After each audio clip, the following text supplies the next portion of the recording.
Уважаемые участники Петербургского международного экономического форума, просим вас занять свои места, отключить мобильные телефоны и вспышки фотокамер. Пленарное заседание начнется через несколько минут.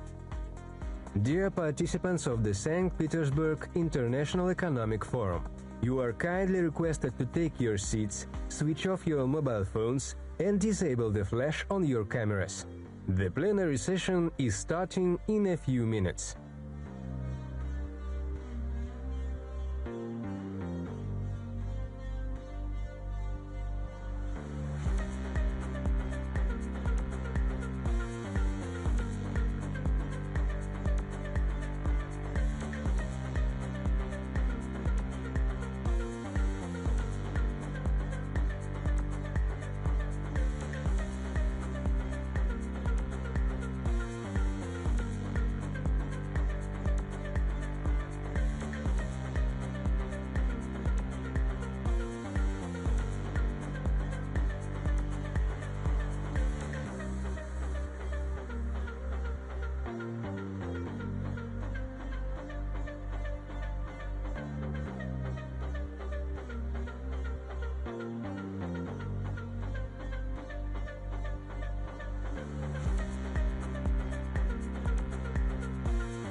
At the beginning of our era, the biggest countries were vying for geopolitical and economic dominance. At first stages of development, economic heft was ensured by a growth in population. Dominating were the Roman and Byzantine empires as well as Asian civilizations. During the geographic discoveries, trade relations and technological progress emerged to the forefront.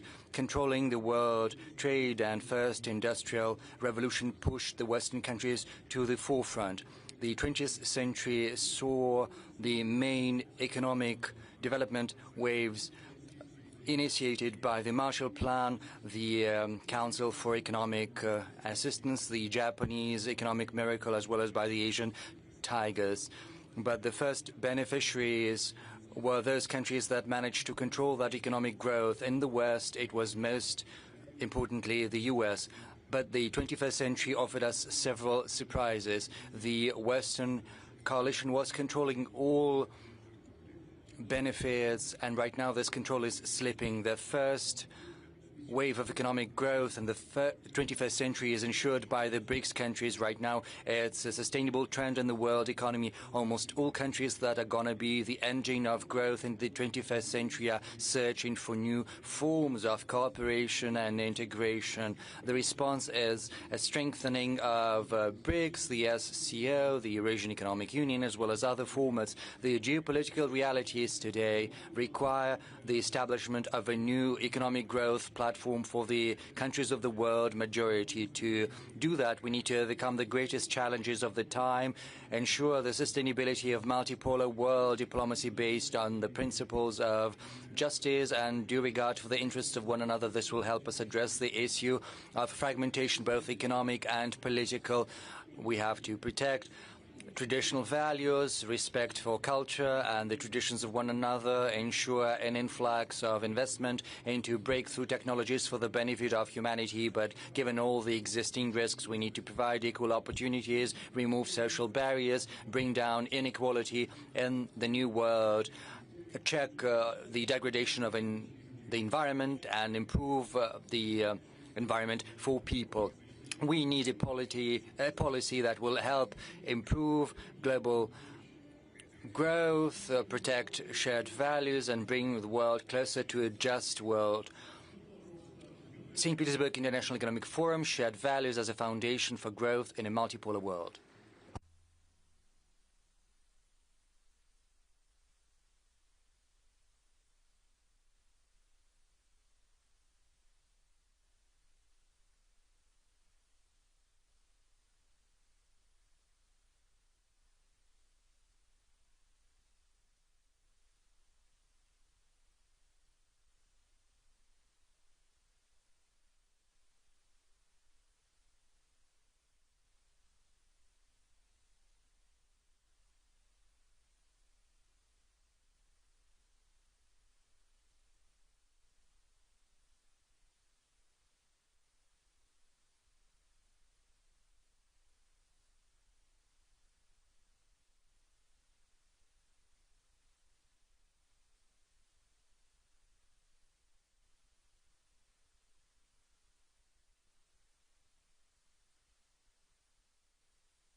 Уважаемые участники, Distinguished participants of the St. Petersburg International Economic Forum, please take your seats.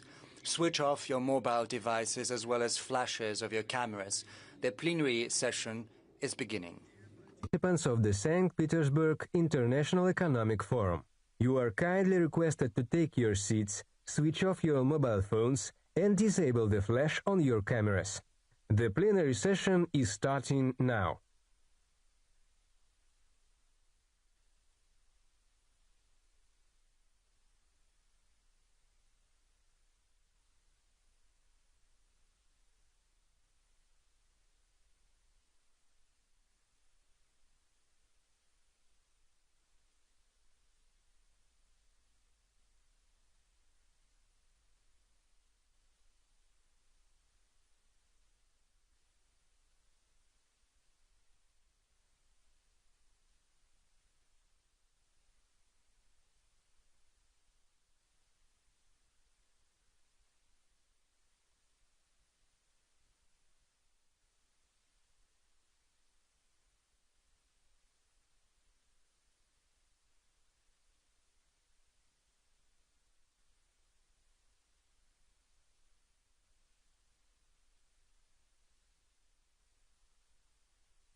President of the Russian Federation, Vladimir Putin.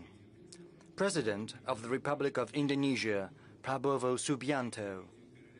Representative of His Majesty the King for Philanthropy and Youth Affairs, Sheikh Naser bin Hamad Al Khalifa. Vice Premier of the State Council of the People's Republic of China, Ding Xuexiang. Deputy President of the Republic of South Africa, President Mashatile. Moderating the plenary session is Nadim Kotesh.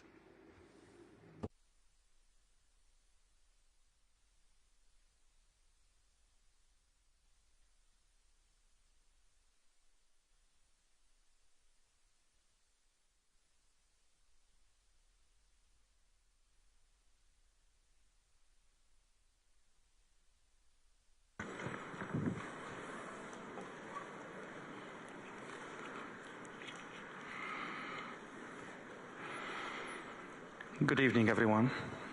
Mr. President, thank you so much. It's a pleasure and an honor to be with you on this panel with your esteemed guests. If anything, the St. Petersburg International Economic Forum is again and again proving itself as a pivotal platform for the discussions around global economy, global trends, and geopolitics. So there's no better time than now than being here and discussing what we are going to discuss after listening to these speeches, one by you and the rest by your esteemed guests. Thank you again. Thank you so much. And this is a very interesting panel if you look at the structure of the panel. We have China, we have Indonesia, very important country from the ASEAN, we have Russia, we have Bahrain, a very important and vibrant GCC country, and then we have South Africa, which is a founding member of the BRICS. And still some people would say Vladimir Putin is isolated. So I don't know if this panel says something, it says how multipolar the world has become. Mr. President, the floor is yours for the first speech.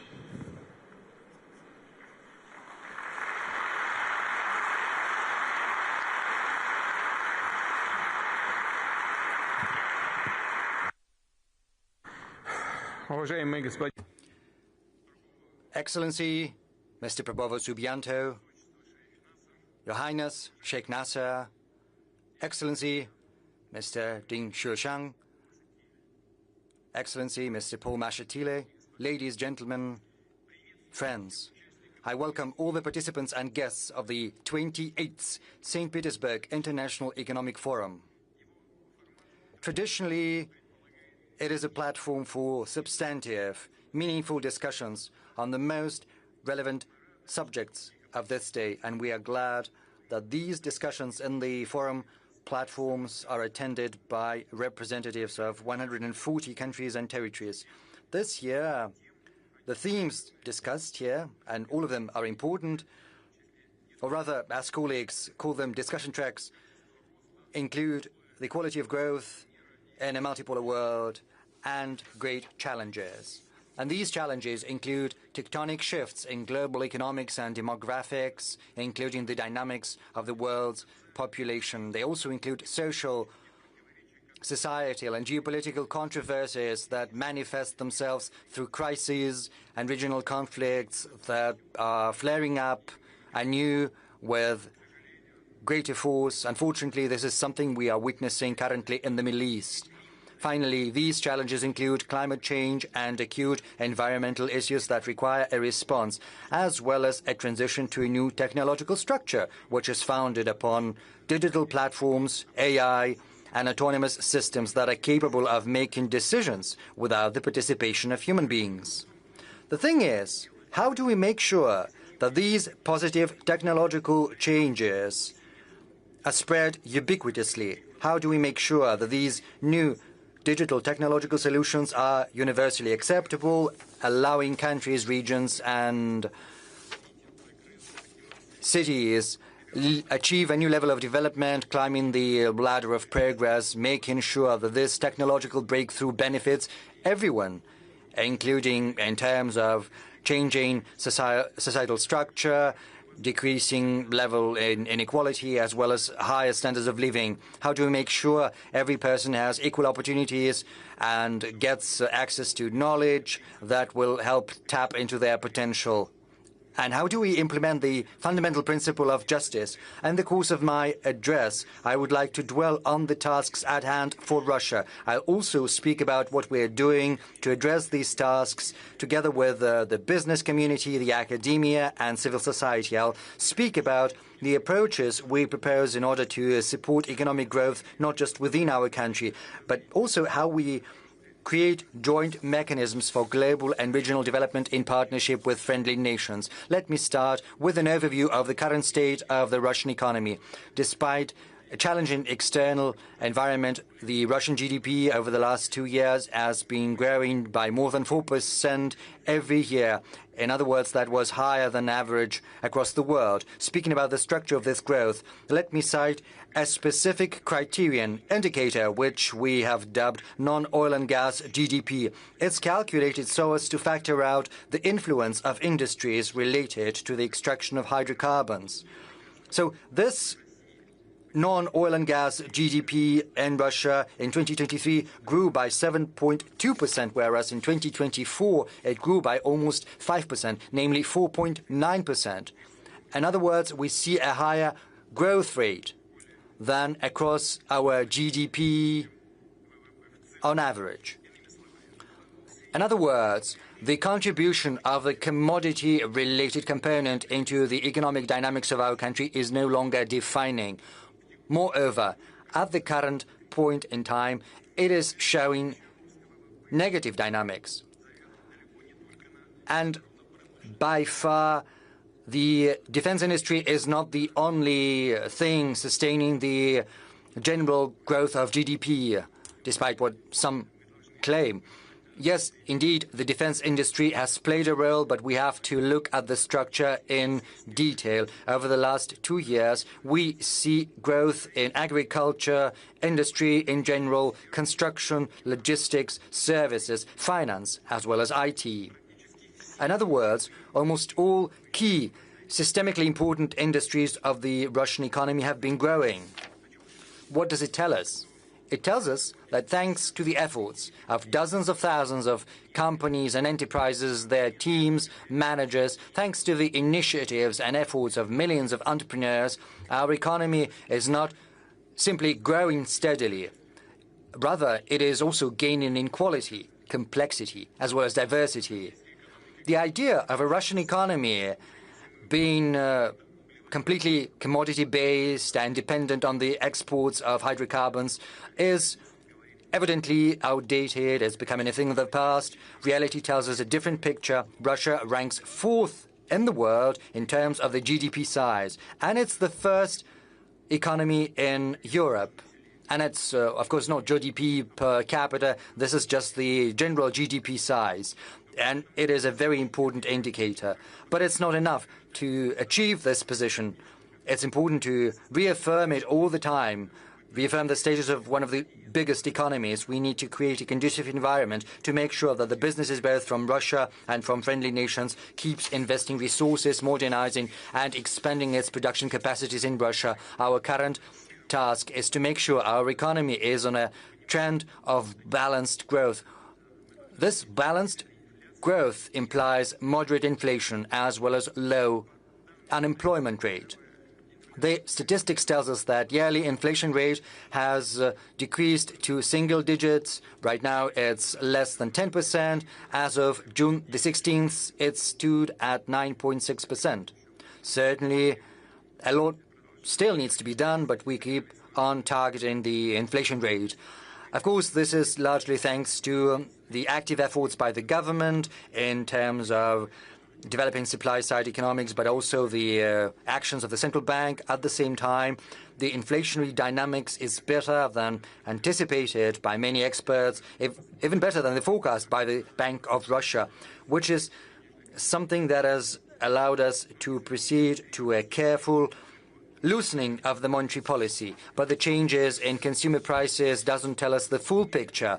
I would like to reiterate, a well-balanced growth implies not just moderate inflation, but low unemployment rate, as well as a positive economic dynamics, and we need to follow all the indicators telling us how our industries, companies and firms are feeling. A couple of words about the labor markets. There's something I'm gonna get back to later, but I would like to say that the first 4 months of this year saw a GDP growth by 1.5% year on year. In April, the growth picked up to 1.9%, and yet some specialists and experts point out the risks of stagnation and even recession, and this is something we have to avoid at all costs. I know that at this forum, you've listened to the discussions that are currently ongoing within the government. There is a discussion between the Central Bank of Russia on the one hand and the government on the other.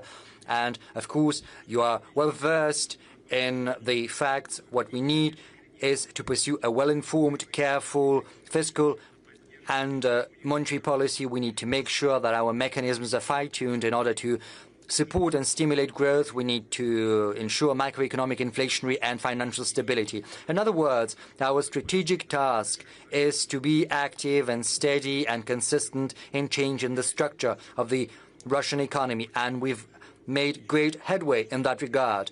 But it is of paramount importance to keep advancing given the drastic changes across the world.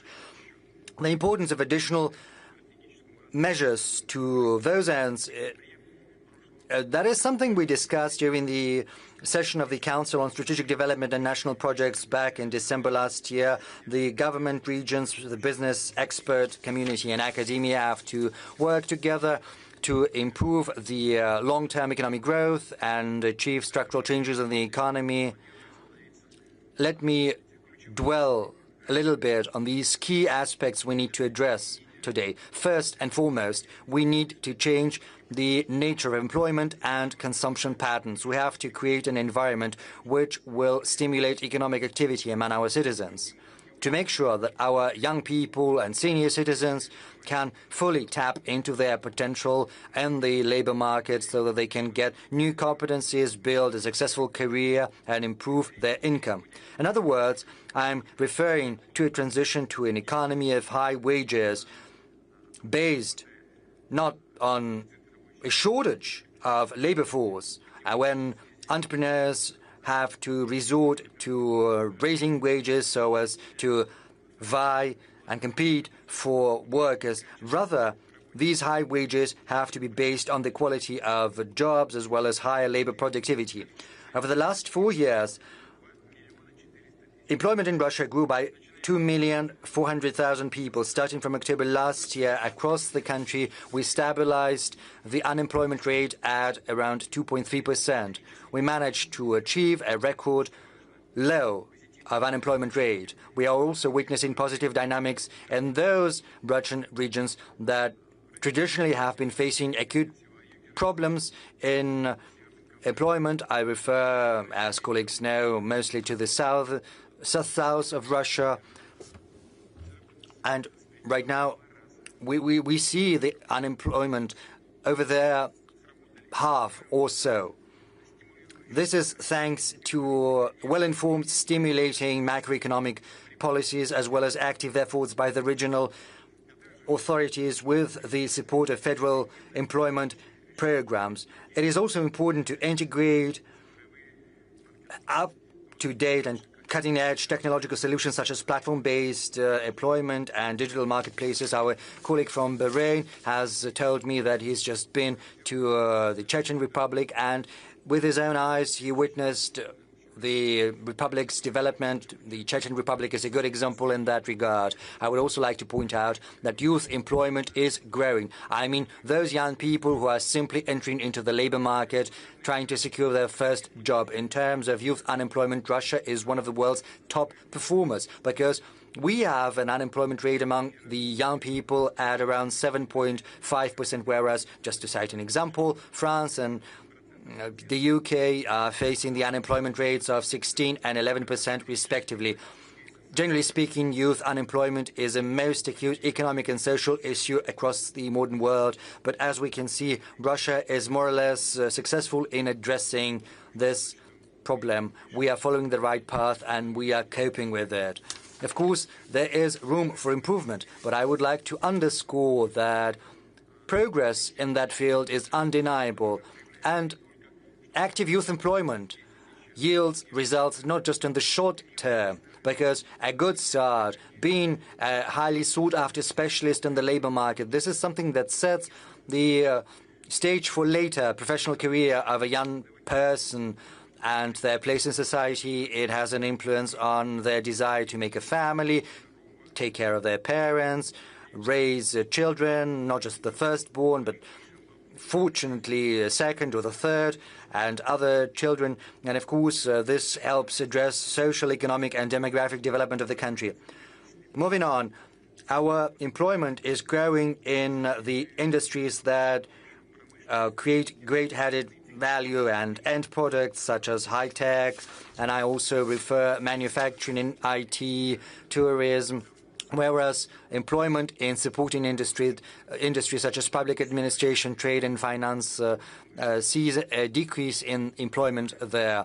And this is an objective fact and it's well grounded. Maybe not everyone knows that, but this is a very good trend that the employment there is decreasing. Just for your information, if we look at the dynamics in information and communication, we see an increase of almost 30% by 350,000 people.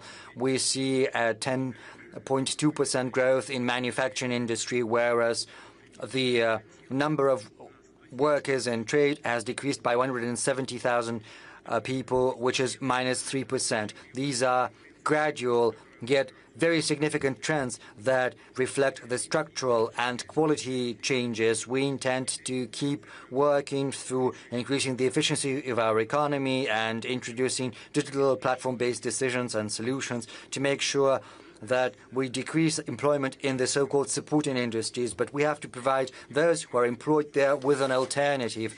And to that end, we will stimulate the creation of better, more attractive jobs with higher labor productivity that satisfy the new technological structure. And of course, for the benefit of our people, we have to fine-tune the labor legislation. The government has drafted a package of such amendments. I would like to ask the State Duma to adopt those amendments swiftly. I would like to reiterate that high-quality, structurally sound employment holds the key to improving income of citizens and families and decreasing inequality. Of course, inequality is still a problem, but we are making good headway in addressing that. We have already managed to do a lot to raise the income of the most vulnerable citizens. And on a particular note, I would like to say that we've managed to achieve a record decrease of poverty, because as of the end of last year, poverty level stood at 7.2%, and the positive dynamics is still very much in effect. And the first quarter of this year has seen a decrease of more than 2 million people, of those who earn less than the minimum wages. This August Assembly knows that, but I would like to say that in 2000, the poverty level in Russia stood at 29%. This is for information of our guests. And unfortunately, 42.3 million people lived in these undignified conditions. In 2024, this level is just 7.2%, and it's just 10.5 million people. But this is not the end of our journey. We need to make sure that this figure goes down. We first have the task of decreasing it to 7% and then to 5%. But if we look at the economy in general, we see that the level of wages across Russia is still not sufficient. It's not adequate, and we need to be ambitious. We have to build an economy of high salaries, of high wages. It's of the utmost importance. This has to be based on higher labor productivity.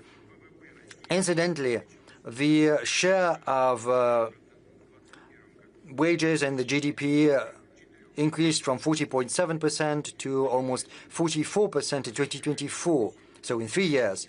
What are we concentrating our efforts on? First and foremost, we are adapting education programs to the needs of the real sector. Incidentally, the youth unemployment dynamics I've just mentioned demonstrates that we are moving in the right direction. I would also like to add that this year, in the run-up to our forum, we have published a ranking of education institutions of Russia based on the quality of their jobs, employment, as well as wages. It shows us what professions are in greatest demand, what education institutions give their graduates the best education that the economy needs. This ranking shows the efficiency of management teams of these education institutions, and I would like to ask the heads of relevant ministries and colleagues both at the federal and regional level to pay close attention to that ranking, using it as an instrument for managing changes in professional education. Moving on, with a view to raising the income of our citizens, we need to raise their qualifications and retrain them to provide them with an opportunity to grow professionally, to move to other companies and even to other regions. In other words, we need to increase the mobility of labor force, which is of the utmost importance to the economy. It gives people a chance to occupy better, more promising positions with better conditions and terms and better wages. We also need to invest in new equipment, automate and integrate robots in manufacturing capacities, and they have to be serviced as well. And this will require professional, highly competent and highly paid employees. But raising income is important not just for individuals and families, but also for the economy in general, because a rise in income and a decrease in inequality entail a change in the demand structure, because this demand structure becomes more balanced. It stimulates the consumption of domestically produced services and goods. I refer to tourist industry, catering industry, these and also industries that capitalize on our natural reaches, improving the potential of our cities and settlements, making them more comfortable for life and for leisure and for work. And I would like to remind you that together with the government, we decided to introduce a new taxation system for the catering industry with a fixed VAT rate. Part of the revenue will be funneled into the municipal authorities, providing them with an additional resource for projects and development programs on the ground. First and foremost, to raise the standards of life. We're certainly going to support creative economy related to science, culture, art, and creativity, including such avenues as architecture, design, cinema, music, publishing, software, and so on and so forth. That's everything that the experts have dubbed the experience economy. This year, we have seen the entry into force of a federal law that has provided the legal framework for promoting creative industries. Until the end of the year, 70 regions are going to start introducing the standards for the development of this modern segment of economy as well as social life, creating the requisite infrastructure. To make sure this work is put on a systemic basis, I would like to ask the government, together with the Russian regions, to draft a long-term strategy for the development of creative economy, and also think and consider launching a federal project. On a separate note, I would like to speak about raising the tourist attraction of Russian towns and villages, a visible manifestation of our national identity. And true points of tourist attraction are ancient buildings, churches or estates, the cultural heritage sites. We have agreed that by 2030, we renovate no less than 1,000 such sites all across our country to give them a second life, including by means of opening museums, educational and exposition centers, hotels, and so on. The pilot program to restore cultural heritage sites with concessional funding for such projects has already covered 9 regions of Russia. The current goal is to extend it to other constituent entities of Russia. To make sure that allocated funds produce a better result, I suggest the following solutions. We could unite the resources of 2 concessional lending programs for creating tourist infrastructure and preserving the cultural heritage sites. Thus, the renovation and overhaul of ancient buildings for the business purposes in particular could be additionally funded from the loans that reduce trade. Apart from that, I suggest that we apply to these projects the so-called umbrella surety mechanism by the cooperation with the development of small and medium entrepreneurship.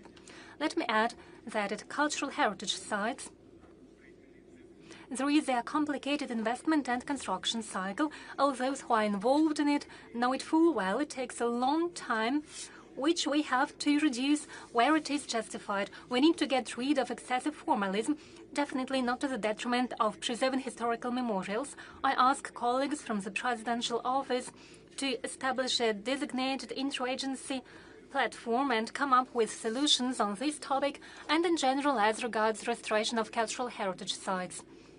I have already mentioned the program to create a tourist infrastructure. We try to carefully and delicately involve our national parks into the tourist sphere. We put in place conditions to make sure they can be visited by tourists with due attention to the nature and protected ecosystems. It is another example of how Russia is implementing its environmental agenda. We don't waste the natural resources to seek short-term benefits, but we preserve and multiply them to the interest of the people and to the benefit of our society. In this context, I would like to mention this. Over the past decades, we have accumulated millions of tons of wastes from industry and mining companies. Of course, they are harmful to the nature and to the people, and they create problems. So I suggest that we think of launching special projects in order to recover valuable components of these wastes. We have designated technologies, we have to make use of them, thus business will be able to get profits and it'll help eliminate the accumulated environmental harm and at the same time encourage the development of natural domestic science and industry. Dear colleagues, exploration of new industrial, high-tech and service areas and spreading the range of economic activities are elements of structural transformation in the Russian economy. In this context, there is a second key area of our activities on which I would like to focus today. That is a new quality of investment climate. In a sense, I'm talking about a dramatically minimization of costs incurred by the business and entrepreneurs in all fields, starting from construction to ensuring facilities of new projects and to the ongoing operational activities, including all forms of accounting and notary services. We are working in close contact with regions, entrepreneurs and expert circles. Together we try to make sure that business and investment activities are growing all across the country in every town and village. Let me remind you that we have set ourselves a goal. The capital investments in Russia by 2030 has to grow by no less than 60% against 2020. The government has already launched a system for supporting investments in the regions. It includes provision of comprehensive and full services for the investor up to the stage when the plant is put into operation with access to all support mechanisms, including tax benefits and exemptions. We will carefully monitor how this is implemented and adjust it, taking into account the wishes of the business, its demands and needs. And of course, we will follow the example of the regions who are leading in terms of attracting capital investments and multiplying their successful experience and best practices. Traditionally, at this platform, I would like to announce the results of national ranking of the state of investment climate, which is prepared by the Agency for Strategic Initiatives. Now the ranking takes into account a greater number of indicators, 82 instead of 70. That is, it has become more detailed, which means it is more informative now. The capital of Russia, Moscow, leads the ranking just as before. It is followed by the Republic of Tatarstan and the Nizhny Novgorod region. They have demonstrated the greatest dynamic in this year. Both regions rank number 2 with similar results. Their current parameters of investment attractiveness are higher than Moscow had last year. What does it mean? It means that the standards are constantly growing. When we work in the investment climate, we should never stop. We should always look into the future and set new goals. In the third place of the ranking is Moscow region and the Republic of Bashkortostan. And in total over the past year, 57 regions have increased the integral index. In particular, I would like to note the regions of Chelyabinsk, Tver, Smolensk and Kaluga, as well as the regions of Voronezh, Saratov, Sakhalinsk, Novosibirsk and Lipetsk and the Altai region. They have demonstrated the highest dynamic. I congratulate colleagues in the regional teams on these results, and I wish all the regions further success in this important field. Let's welcome their success. Thank you. Thank you. As I've already mentioned, along with support for investments, we try to improve conditions for day-to-day business activities, and as we know, there are many tasks in this context, from registration of companies to dealing with insolvency. The government, together with the entrepreneurs and sectoral experts and experts from the Agency for Strategic Initiatives, have launched a large work. We are working on establishing a national model for target conditions for making business, taking into account international practices, but I'll emphasize taking into account the national features and national development goals that we have set for ourselves. The model should be ready by September this year. We are talking about specific changes for the business which would be tangible and measurable.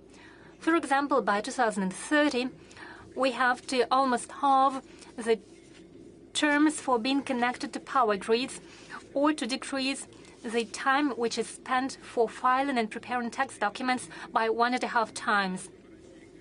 The goal for the national model is to make sure that by 2030, Russia is among top 20 world leaders for business conditions, taking into account the updated international practices.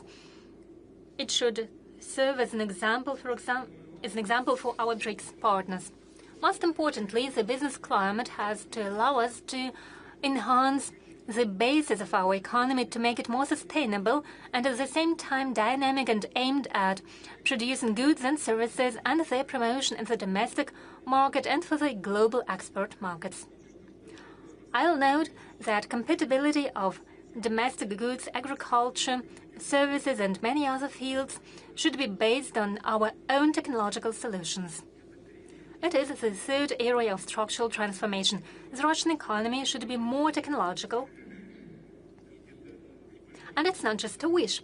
It's an objective requirement of the world of today and tomorrow. The challenge to which we have to be up to if we want to be stronger, and we do want to be stronger. We are to fully embrace a new stage of technological development of our country.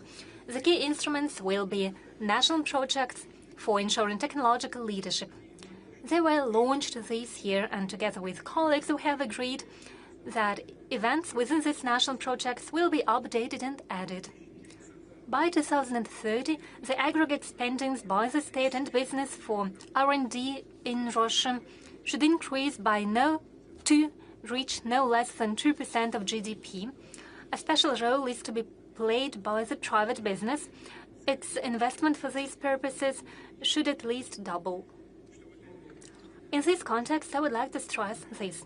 Supporting the technological transformation of Russian economy is the key task of almost 24 of funds and development institutions. But every one of them has its own methodology and approach. As a result, entrepreneurs have to come up with technical documents and other documents in different ways. On the other hand, it happens that funds and institutions may compete for same projects. Yes, competition is useful, but in this case, the interagency competition doesn't benefit the common cause, but on the contrary, it decreases the efficiency of financial organizational resources. Recently, we set up a designated working group under the Council for Strategic Development and National Projects. It's led by a head of Web RF, Igor Shuvalov, and I ask colleagues from the working group to analyze the activities of funds and development institutions on the technological track. The goal is to eliminate duplicating of functions, coordinate work of development institutions, and come up with unified requirements for business support procedures, from registration of an invention to serial production of high-tech goods. I'll stress, over the past 2 years, the number of invention registration applications from domestic companies and scientific organizations has grown by 13%. There is a growth in the field of optics and computer technologies, consumer goods, and pharmaceuticals. However, it is important not only to develop solutions, but to implement them in a swift manner in goods and services for which there is demand within a country and on a global arena, which would be able to improve the quality of life of our citizens and make it more comfortable and convenient. We agreed that colleagues in the government will personally supervise implementation of new technologies in their fields of responsibilities. They will adjust the regulatory framework for experiments, testing, piloting, and upscaling the prospective solutions. It is important that the government comes with an annual report about dynamics of technological development to assess the current level of technological sovereignty of Russia and breakthrough solutions for technological leadership, as well as the tempo of their implementation in different branches of economy. Unfortunately, today the level of so-called commercialization of inventions in the university context is low. Small innovative entrepreneurs unfortunately are in a situation when only one invention in 100 reaches practical application. It is too few. We need more active cooperation between educational institutions, R&D institutions, and business environment. We have to help them find each other. We have a program entitled A University of Entrepreneurs. It involves experienced businessmen who work together with students in designated workshops in the higher educational institutions. They come up with advanced technological solutions and products. We have already seen the first results. Over 270 million of non-budgetary funds have been attracted, and this year the number of participating higher educational institutions will double. I ask the government to upscale this mechanism to make sure that there is a smooth cooperation at all stages, from formulating the idea for a project to making sure there is an independent business, and we need to ensure joint companies, universities, and real sector companies. There is another important issue. We need to further development the market of intellectual property. We should expand the possibilities for loans secured by patents and trademarks. They should help business. They should help business have real assets which would attract investments. By the way, Russia has over 1 million of valid trademarks. Over the past year, our entrepreneurs have registered almost 77,000 brands, primarily in the fields of light industry, software, household chemicals, and some other fields. It is by 12% more than a year before. It is a good tempo and will support new Russian brands. In a month in Moscow, we'll see the results of a new competition entitled That's Us. Small and medium enterprises account for a great number of shares, and they require promotion as they enter new markets. Small businesses, separate entrepreneurs, or just a handy person from a small town or village today can find a customer for their products or services with the help of marketplaces. Previously, it was almost impossible. The audience, the number of their customers is growing not only in our country, but all across the world. Unlike most countries dependent on global platforms, Russia has good examples of own successful electronic platforms. It is a real and tangible achievement of domestic business of which we can be proud of. We will continue putting in place conditions under which Russian digital platforms will develop and compete with international giants. We have already come up with a draft law which will be a first step to building a modern regulative framework for platform economy. I ask the State Duma to accelerate the adoption of this draft law. I'll add, in the field of digital platforms, there are certain problems, in particular unfaithful practices of making business, violating the competition and the rules for using the data. I ask colleagues from the President's office, together with the government and business representatives, to discuss this topic within the interagency working group. I also ask you to analyze the regulation not for the digital but traditional offline trade, that is, shops, chain stores, and so on. Such regulation, in many regards, is outdated. It was developed in a different technological era and is not up to modern challenges and opportunities. I'll add that marketplaces have a large volume of data about the, so to say, health of the business and the state of the market. They know what support it needs, be it advertising or sales, recruitment of staff, or getting a loan. We should make use of these opportunities for the development of small and medium enterprises all across the country. I ask the government to come up with proposals in the context of coordination and aligning information and other instruments to support and promote the business that are at the disposal of the government and digital platforms, including financial and guarantee mechanisms of the SME cooperation. Next, the own independent solutions, including the digital solutions, should be used in order to strengthen the foreign trade infrastructure. I'm talking about logistics, insurance, and payment systems. I'm happy to say that we have a state system of electronic consignment documents fully operational. So all the papers you may need for transportation by road, be that consignment documents or waybills, all of that can be done online, electronically. And on a monthly basis, more than 1.5 million of documents of the kind are being issued. We have intentions to go digital and use platform solution for all means of transport in Russia, including transport by road, air, rail transport, river and maritime connections. So we're talking about creation of the National Digital Transport and Logistical Platform. This modern technological foundation will serve for the development of international corridors, among others, including Trans-Arctic Transportation Corridor from St. Petersburg via Murmansk all the way to Vladivostok, and many other transportation routes. As for payment infrastructure, here we are going to work closely with our colleagues from the BRICS bloc. We will be aiming to create efficient and reliable mechanisms and services that are fully independent from any kind of external interference. And in this regard, we absolutely need the experience that our countries have in circulation of digital national currencies. Russia has been implementing a pilot project of the kind for 2 years now. We worked on all the major operations, including opening of account, closing accounts, transfers between individuals and legal entities, payments for goods and services. Our goal right now is to make sure that the use of digital ruble is a commonplace, both between individuals and companies and banks. And I request the central bank and the government to accelerate this tradition and identify the periods for the technological development in the financial sector.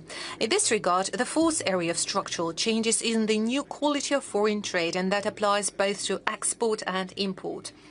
The goal is clear. We need to increase the non-oil and gas export. And for that, we're determined to develop relations with our partners, eliminate trade barriers, untap new market niches, and shape infrastructure, develop it, and strengthen investment cooperation. I'd like to remind you that we've agreed to develop long-term cooperation plans with our key partners. A good example of the kind is the plan for strategic cooperation with the People's Republic of China until 2030. Among others, we are going to develop action plans with countries like India, and those are to be finalized in the nearest future. We're also going to implement the national project dedicated to matters of international cooperation and export. We will support initiatives of our foreign partners that make use of Russian technological platforms, which means that the machine building industry will be seeing additional demand. So in the nearest years, in the CIS countries, including Belarus, Uzbekistan and Kazakhstan, plus Turkey, Vietnam and a number of other countries, we will see a whole number of large-scale energy projects being implemented, including nuclear energy, extractive and processing industries, and the foundation for those projects will be Russian tech solutions that will also involve a number of Russian financial structures. Ramping up non-oil and gas export is just one of the tasks in the area of foreign trade. We are determined to transform the structure of imports step by step, specifically the products and items that we buy from our partners. By doing so, we would like to gradually increase the share of so-called labor-intensive goods and services that require major labor resources, human resources, physical and manual labor. In Russia, on the contrary, we need to focus on high-tech, complicated goods and services with a high degree of automation, high added value, which undoubtedly would contribute to better employment and more jobs in our country. Definitely with our partners from the Eurasian Economic Union, we are going to adjust tariff and customs policy in a way to create motivation for establishment of new manufacturing chains. We would like to encourage technological transfer to our country. We want to bring more tech solutions that should also create better quality of jobs and create more better paid jobs in the country. And I request the government to do the analysis together with the business community and come up with the proposals in the nearest future regarding potential and specific actions in this area. Dear colleagues, finance, infrastructure, the real sector of the Russian economy are developing along the principles of high technologies, flexibility, and ability to quickly respond to external challenges and any fluctuations to the demand that may happen on the side of our citizens or foreign partners. This approach is fully applicable not just to the civil sector, but obviously to the area of defense, and specifically the defense industry. Our meetings inevitably touch primarily on the matters of economic development and economic growth. Here at the forum, we talk about the current state of the economy. But in the world of today, we see that there is less and less of division between the defense industry and the other part of the economy. Some countries no longer have the difference. And those dramatic changes is the fifth area of the structural modernization of the economy and strengthening of our sovereignty. The key principles in this regard are the following. First and foremost, technological advancement on all stages, from development and manufacturing to logistics, procurement, and taking care of supplies to specific military units. We need to make sure that we constantly improve technological innovations in the civil sector, among others, but we also need to implement them very quickly in the area of defense and security.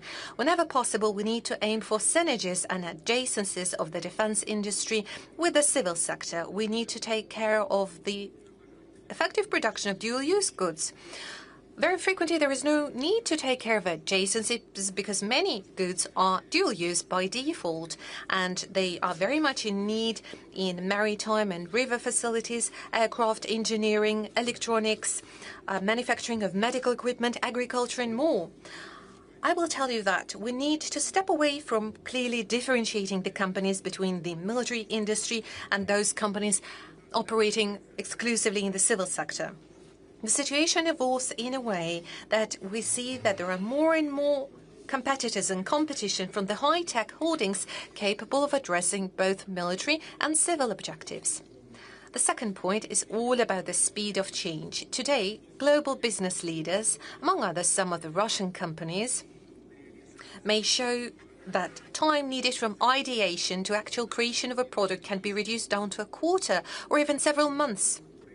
And the time needed from the actual time of manufacturing of the product to the time it is delivered to the end consumer amounts to weeks or even days. The area of defense and security should be guided by those high standards. And finally, of course, flexibility. We are talking about increasingly important role to be played by commanders of military units, formations, and managers of the enterprises operating in the military industry. Primarily, it is all about taking care of the technical supplies, testing new hardware and machinery, and finally developing the final results and the tactics of achievement of this result. And I guess our colleagues from the area of defense industry and any adjacent industries would agree that it is crucial to develop the mechanism of very quick and effective scaling of best practices. We know how to do that, and we are doing it successfully.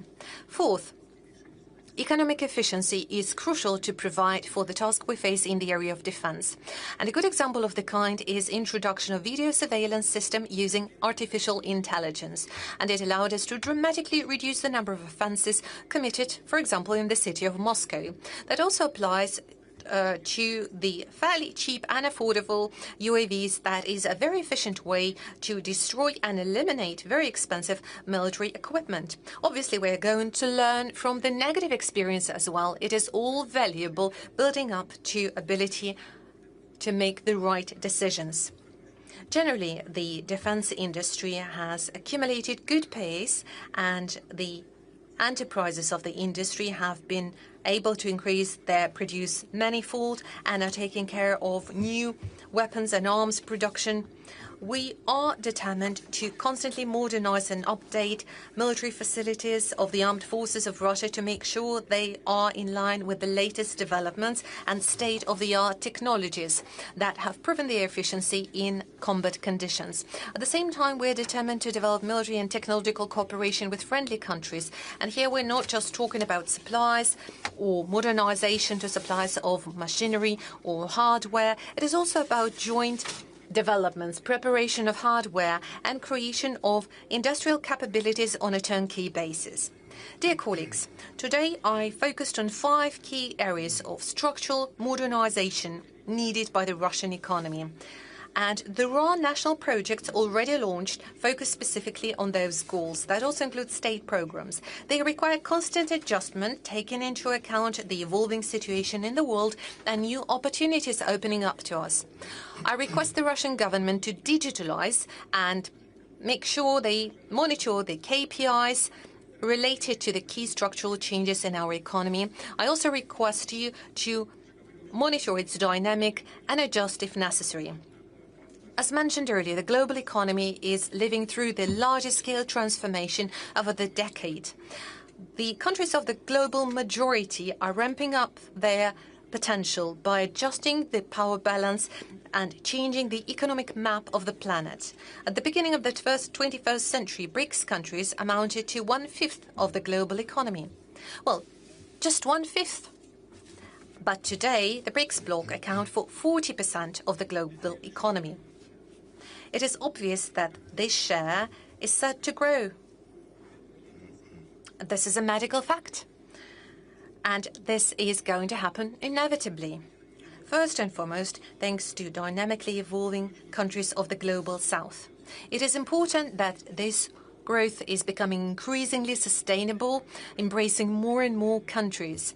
And for that, we need a principally different development model, not the one based on the rules of neo-colonialism, when the so-called golden billion is sucking out resources from all other countries in the interest of a very narrow circle of the so-called elites. Not even in the interest of the people of those very countries. They are focusing specifically on the interest of their elites. If we are to look how this well-being was accumulated, for example, by the United States over the last decade, you would see that this is specifically the US elites and establishments acquiring all the profits and benefits. This is publicly available data, and if we are to look at the middle class, regular citizens, they would never benefit from those extra profits. Probably that is exactly one of the causes for the changes that we're witnessing today, among others, in the political arena.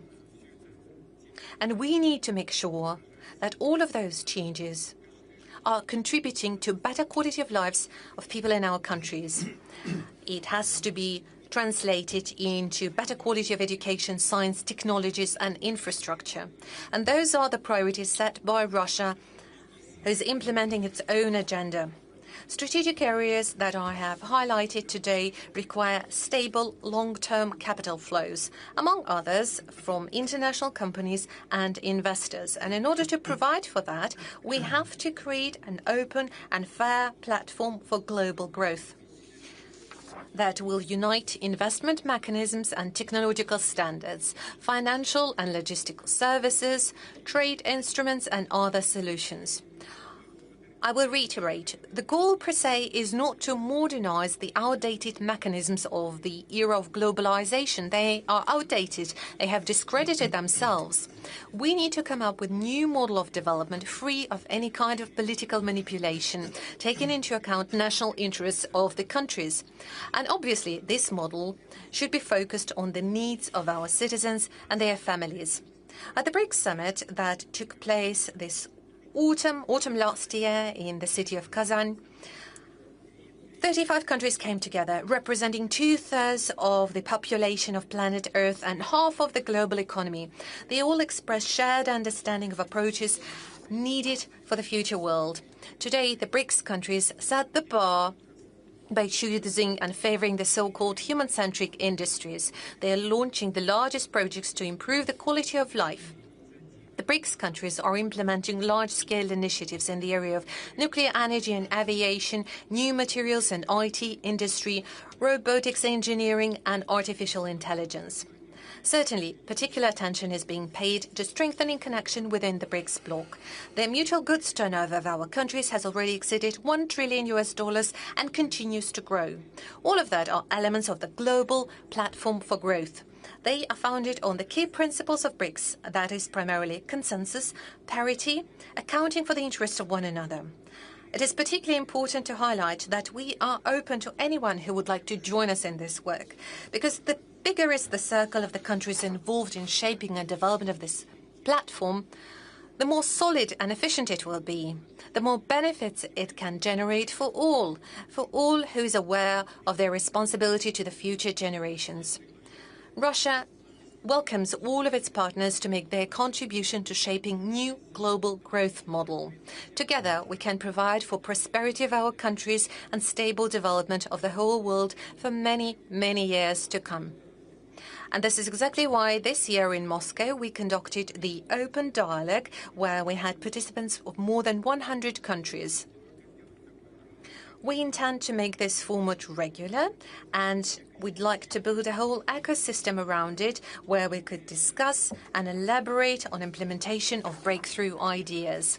The global challenges that the world of today is facing require global response.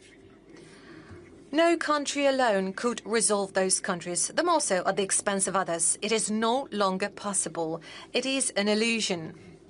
It is only that through joint actions within the framework of BRICS or some other formats, we can ensure progress for the whole civilization. I thank you for your attention.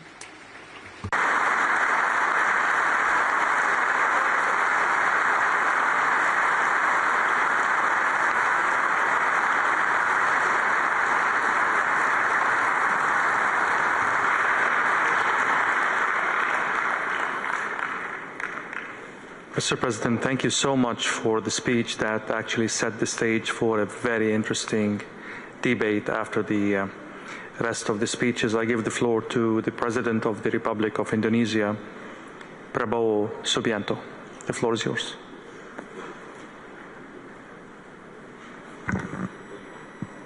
Your speech.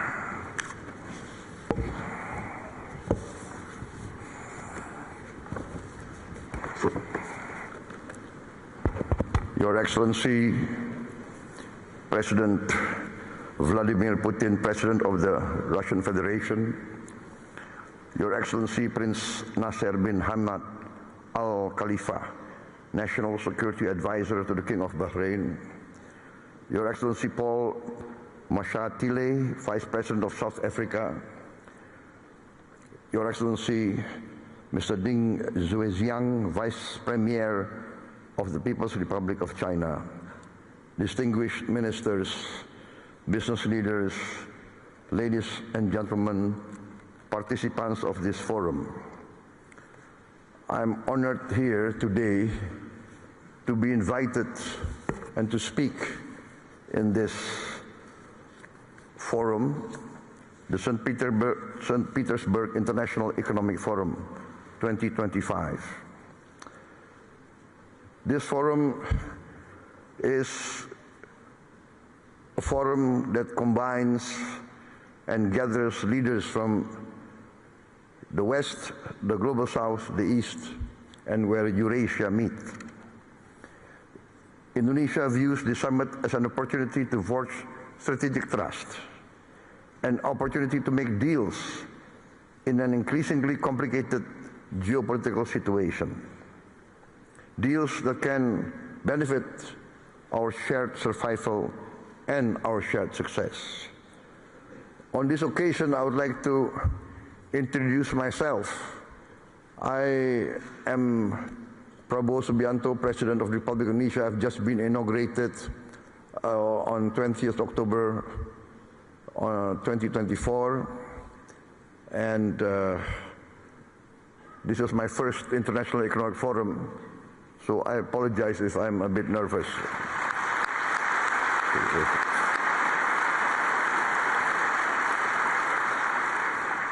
Indonesia is the fourth largest country by population. Every year, there are 5 million new Indonesians arriving in this world. Every year, 5 million. That means every year, a group of people the size of Singapore. So in 10 years, there will be 10 Singapores in Southeast Asia, the size.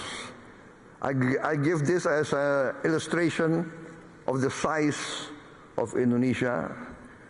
This gives us great opportunity, but also gives us great challenge. Any leader of Indonesia must think how to feed 5 million more mouths every year, 5 million new school places, etc., etc. The hospitals, and more important and most important is the food. In my opinion, the duty of a government is first to protect its people. And to protect its people means to protect its people from hunger and from poverty and from the suffering of a challenging environment. Therefore, when I took over the government of Indonesia, my main priority was, first, to achieve self-sufficiency in food. Number two, self-sufficiency in energy. Number three, to improve the education level of Indonesians to be able to compete in the challenging era of the 21st century. And fourth, to speed up the industrialization of Indonesia. Indonesia has been fortunate in being given by the Almighty Lord vast economic resources. Vast economic resources. But these vast economic resources, if not wisely managed, actually can be a curse to our people. We have vast forests, we have vast minerals, we have a lot of commodities that are useful for the world. But this has to be managed well.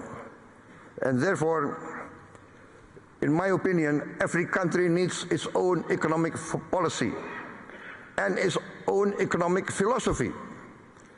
One of the big mistakes of many countries in Southeast Asia is that we tend to always follow the biggest and the most powerful power in the world. In the last 30 years, we see the dominance of the neoliberal capitalist classical free market philosophy, which basically tends to be laissez-faire. And the Indonesian elite followed this philosophy, and therefore, in my opinion, we have not managed to create a level playing field for all our people. There is vast growth. We have grown 5% continuously, especially the last 7 years.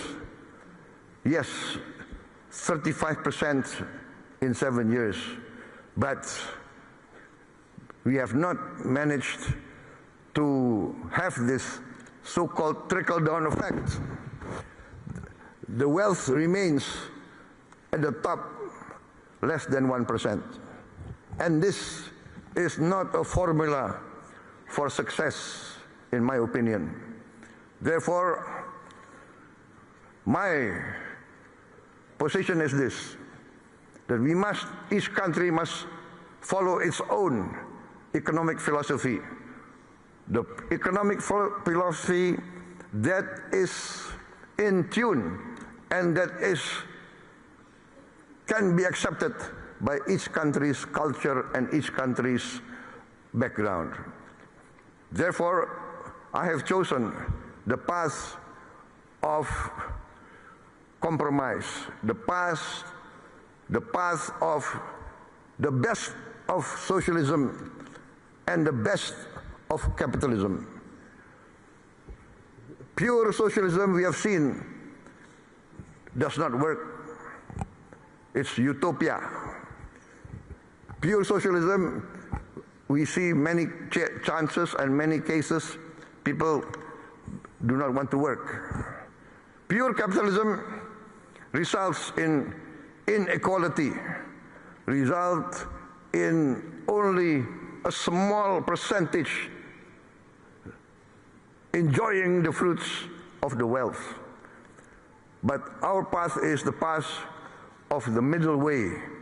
We want to use the creativity of capitalism, innovation, initiative. Yes, we need that. But we need government intervention to overcome poverty, overcome hunger, to intervene and to protect the weak.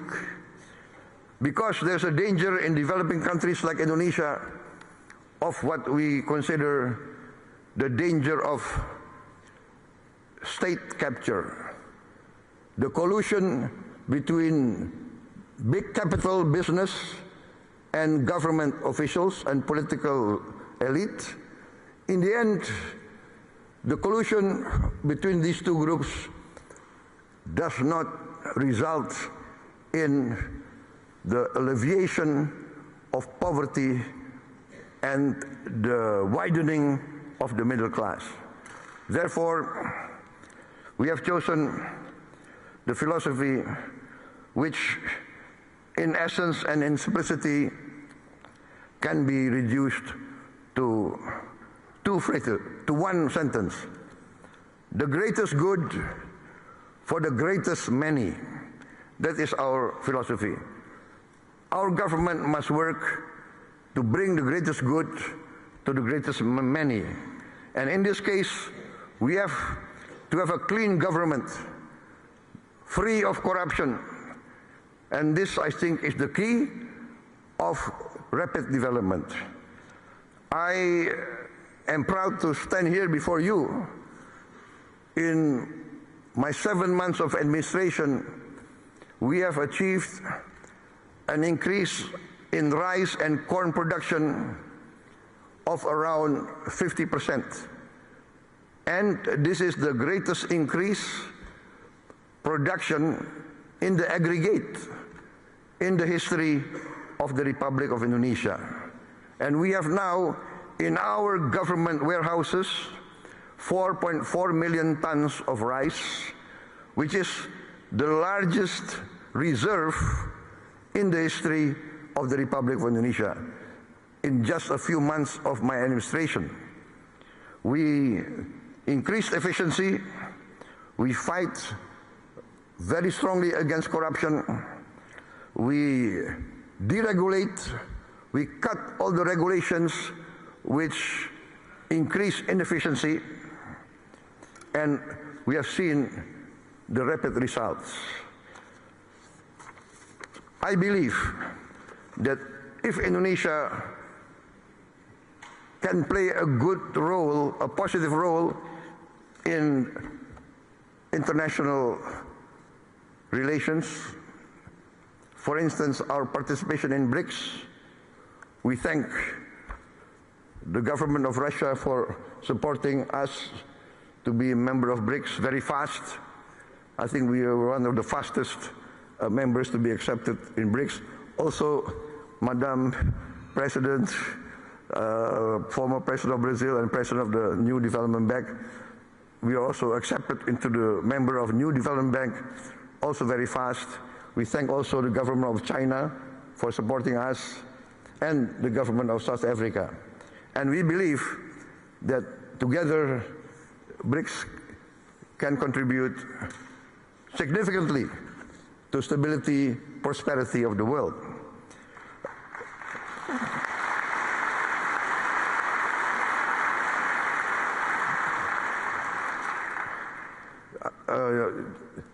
I would like just to tell us a slight story, not part of my speech, but I was asked why I did not attend the G7, but I attended the St. Petersburg Forum 2025.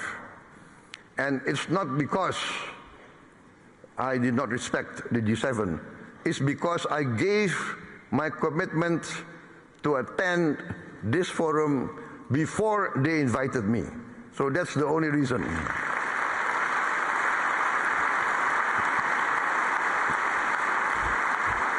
So please don't read too much into the event. Sometimes political observers, they want to read, is this a political statement? Right? No.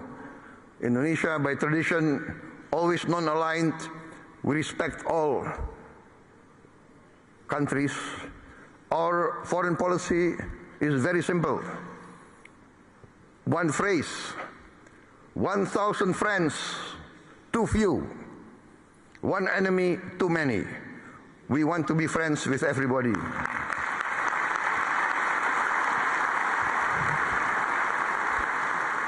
Only with friendship, collaboration, can we achieve prosperity. So thank you very much, President Putin, for inviting me. And because you invited me, I can be here today in this historic city, a city of heroism, a city of great patriotism, and as an amateur student of history, I followed the history of Russia, and I know the significance of St. Petersburg. And I had the honor of attending the cemetery of the victims of the war a few days ago. So thank you very much for this invitation.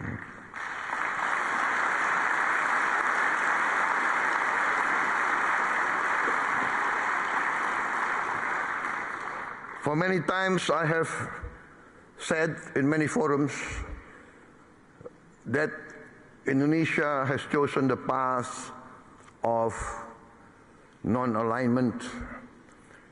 We consider that this world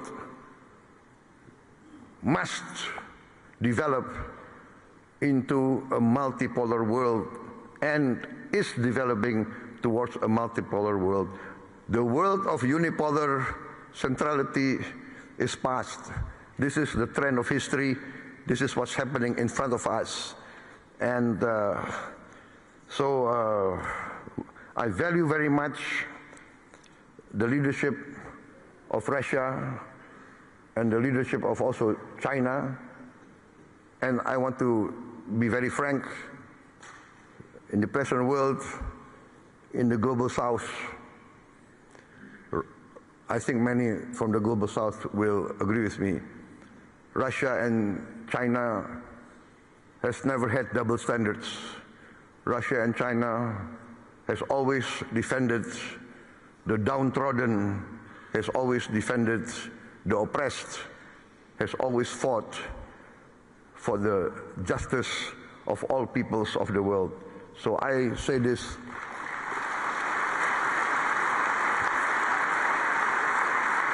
from my heart. Therefore, Indonesia wants to be a good partner and a strong partner. My experts tell me that in this first semester, our economic growth is more than 5%. Actually, it can really end up by the end of this year nearly 7% or even more. So this shows that we have chosen the right path and we are achieving our goals. I'm very convinced that we will achieve our goals within a few years. I've given the target 4 years self-sufficient in food, and we are experiencing that we can be self-sufficient in food within this 1 year. And we will be, in a few years, a net exporter of rice and corn. Also, now I've formed a sovereign wealth fund, which we call Danantara, which means the future energy of Indonesia. So this fund we make to protect the wealth of our children and grandchildren. The fund now has 1,000 billion US dollars of asset under management. And this year we have cash to invest of $18 billion. We want to work together with all strategic partners. We do not ask for assistance. We do not ask for handouts. We want to be a real partner. We want to achieve together real prosperity. We are open for business. We invite all groups from everywhere, especially Russian entities. Before I was elected, I was an entrepreneur, and I have good relations with Russian corporations. My brother has been active in this area for many, many years, I think more than 2 decades. So we know Russian corporations, and we would like to see Russia participate more in our economy. I've mentioned our foreign policy. We have always been and we will continue to be non-aligned. We thank Russia for helping us and for achieving the Indonesian-Eurasian Union SIPA, Comprehensive Economic Partnership Agreement. And we have completed also negotiations with other groups, Bloc CPTPP, also with the European Union SIPA, and we also request to join OECD. For us, the world and the planet is getting smaller. We will work together with you for peaceful collaboration, peaceful coexistence with all countries.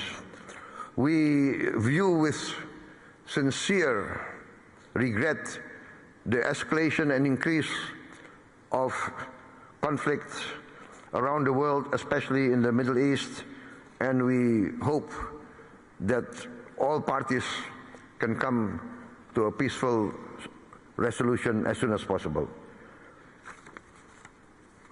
I think, distinguished guests,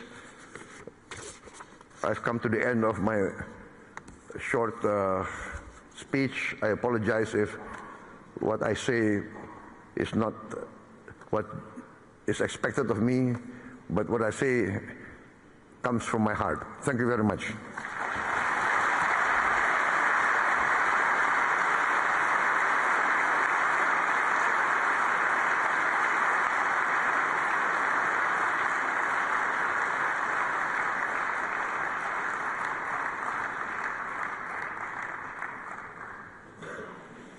Thank you, President Subianto, and I'm not sure this is your first speech. It doesn't look like, actually. You did a great job. Thank you so much. I'll give the floor to the representative of His Majesty, the King of Bahrain for Philanthropy and Youth Affairs, National Security Advisor, Commander of the Royal Guard of the Kingdom of Bahrain, and the honored guest of this year's forum, Sheikh Naser bin Hamad Al Khalifa. The floor is yours.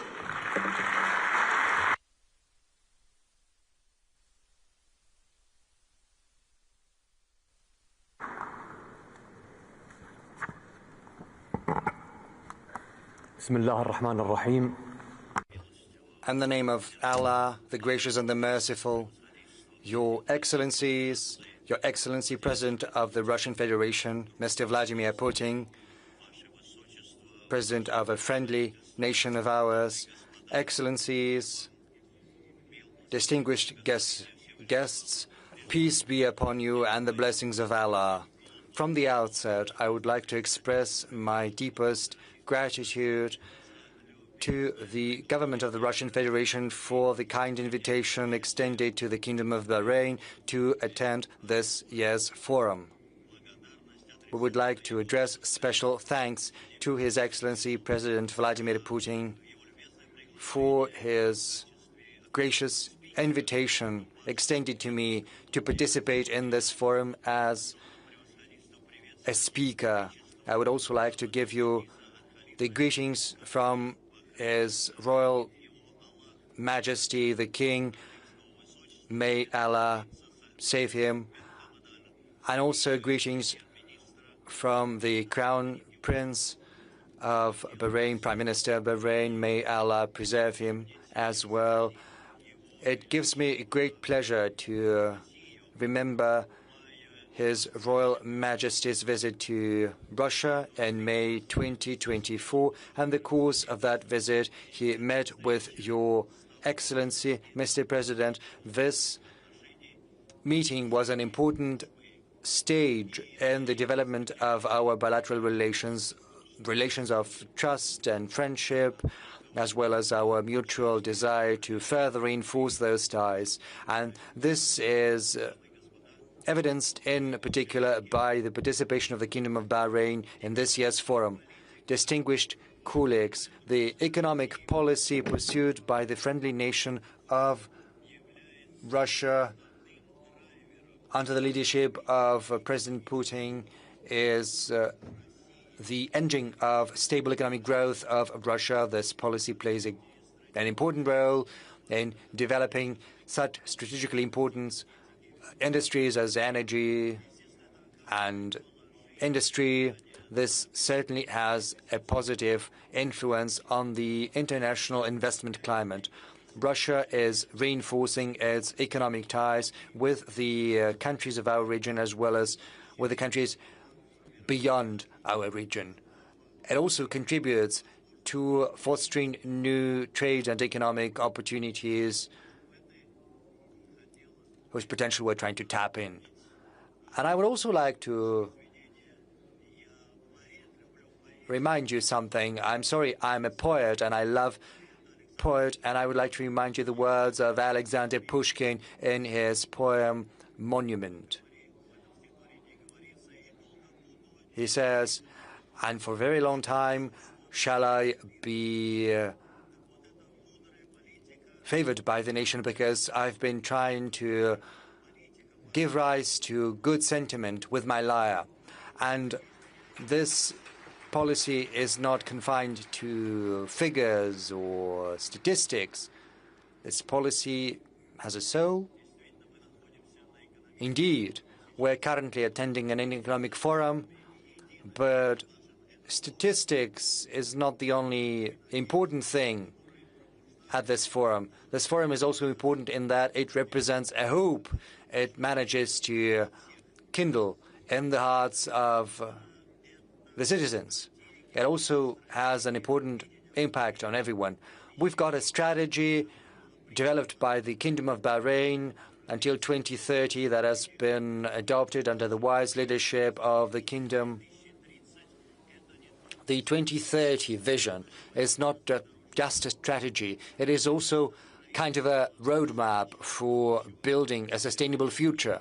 Thanks to this roadmap, Bahrain has embarked upon a sound path which will lead us to an optimum balance between economic growth and sustainability. This roadmap has allowed Bahrain to secure and mobilize foreign investment whilst improving our economic potential. We have come up with a number of strategic initiatives aimed at developing each and every industry, including our digital infrastructure. Based on the results obtained, the Kingdom of Bahrain has started elaborating another strategy which will be in place until 2050. It's based on an innovative approach, digitalization, as well as diversifying the sources of our income. These are the strategic beacons we are guided by, and they show to everyone that we want to keep abreast with the developments across the world. We need to build constructive international cooperation and ensure comprehensive and well-balanced development. Human capital has priority in terms of development. Bahrain believes that human investment is the thing underpinning progress. That is why Bahrain advocates strengthening public-private partnerships, which is of great importance. And in that regard, we've got several important initiatives with a view to training young professionals, helping them enter the labor market. This, in turn, will help us build an adaptable economy which is capable of adapting to challenges as well as changes. Bahrain is trying to build a well-diversified infrastructures. This has already allowed us to become one of the hubs in the region. This has helped us facilitate our business community. This has also created a conducive environment for building new industries. Digital economy is the backbone of our strategy for building an economy of knowledge. On the other hand, we've got strategic partnership with friendly nations such as Russia. And this partnership is the pillar for developing the business environment in the Kingdom of Bahrain. Bahrain is fostering efficient ties with all international actors. This has already allowed us to turn into a country which is attractive from the point of view of investment and economy. Bahrain is pursuing the course of attracting foreign investment through setting up the requisite preferences enshrined in legislation. We're trying to create a conducive business environment. Ladies and gentlemen, the GCC, as of now, sets the trend in terms of supporting business and mobilizing investment across the region. This is something we pay a great deal of attention to. We assume that both innovation and creativity are indispensable elements to sustainable economic development. Hence, we believe the St. Petersburg International Economic Forum to be an efficient platform for setting forth ambitious initiatives as well as improving ties between investment bankers and business people from different countries, because investment is not just about mobilizing funds, it's also about exchanging creative ideas, it's about implementing creative projects with a view to fostering a sustainable economy. That is why it's important to support innovation in business to accelerate technological progress. I would also like to point out that stronger economic partnership creates a favorable environment for supporting SMEs, and SMEs, in their turn, serve as the engine for economic development. We need, to that end, to unite our efforts internationally and nationally, because it'll open up new horizons for investment opportunities. This will also help us reinforce cooperation among states. That is why we're pursuing a well-informed economic policy in order to build different industries, different businesses, in particular in terms of innovation. We have set the task of building a truly competitive and creative environment, opening up opportunities for trade and economic cooperation with friendly nations. And in conclusion, I would also like to once again thank you, Your Excellency President Putin, for this kind invitation as well as for the excellent organization of this forum. It testifies to Russia's sincere wish to reinforce international economic dialogue. We believe the St. Petersburg International Economic Forum to be an important platform for strengthening our partnership with friendly nations, including Russia. We advocate cooperation for the sake of sustainable development, which is in line with our vision for 2030. Peace be upon you, as well as blessings from Allah.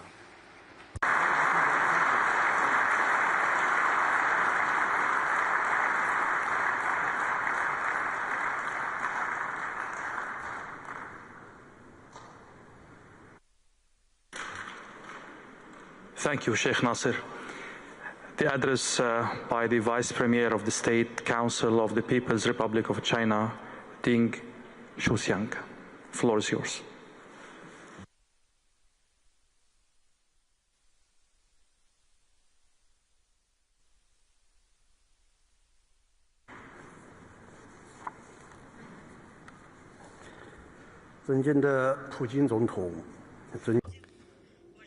Mr. President, distinguished participants of SPIEF, ladies, gentlemen,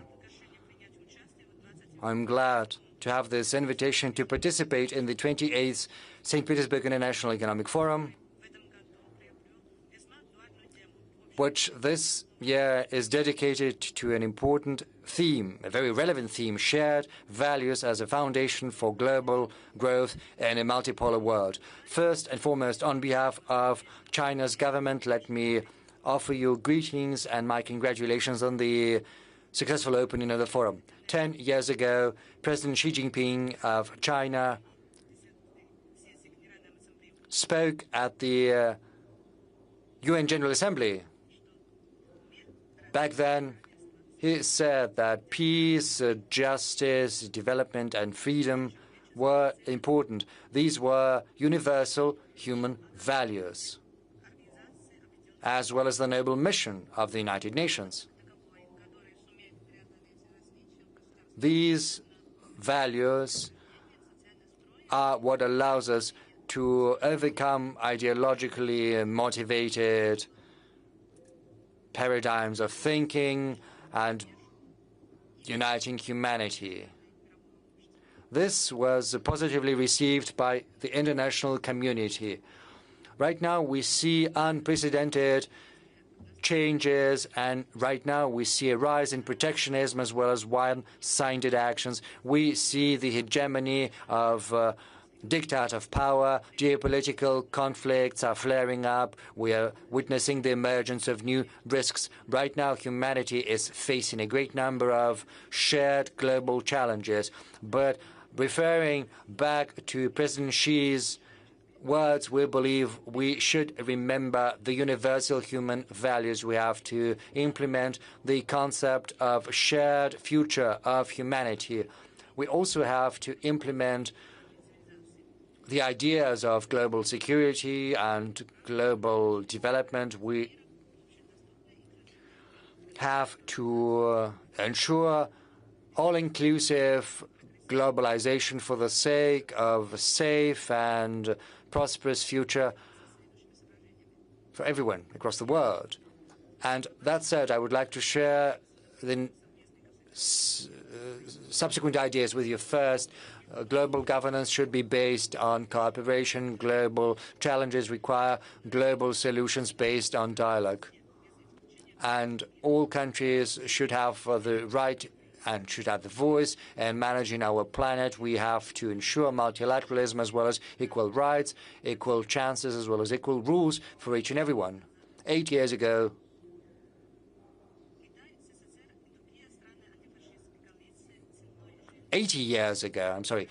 China, the USSR, and the anti-Hitler coalition managed to overcome Nazism, building the foundation of a truly multilateral system. Right now, 80 years since, we have to reaffirm our commitment to the UN Charter and defend these principles, as well as the world order, which is based upon international law. We have to advocate the UN's authority as well as international justice. We have to seek a better, more rational, more just international governance system. Second, an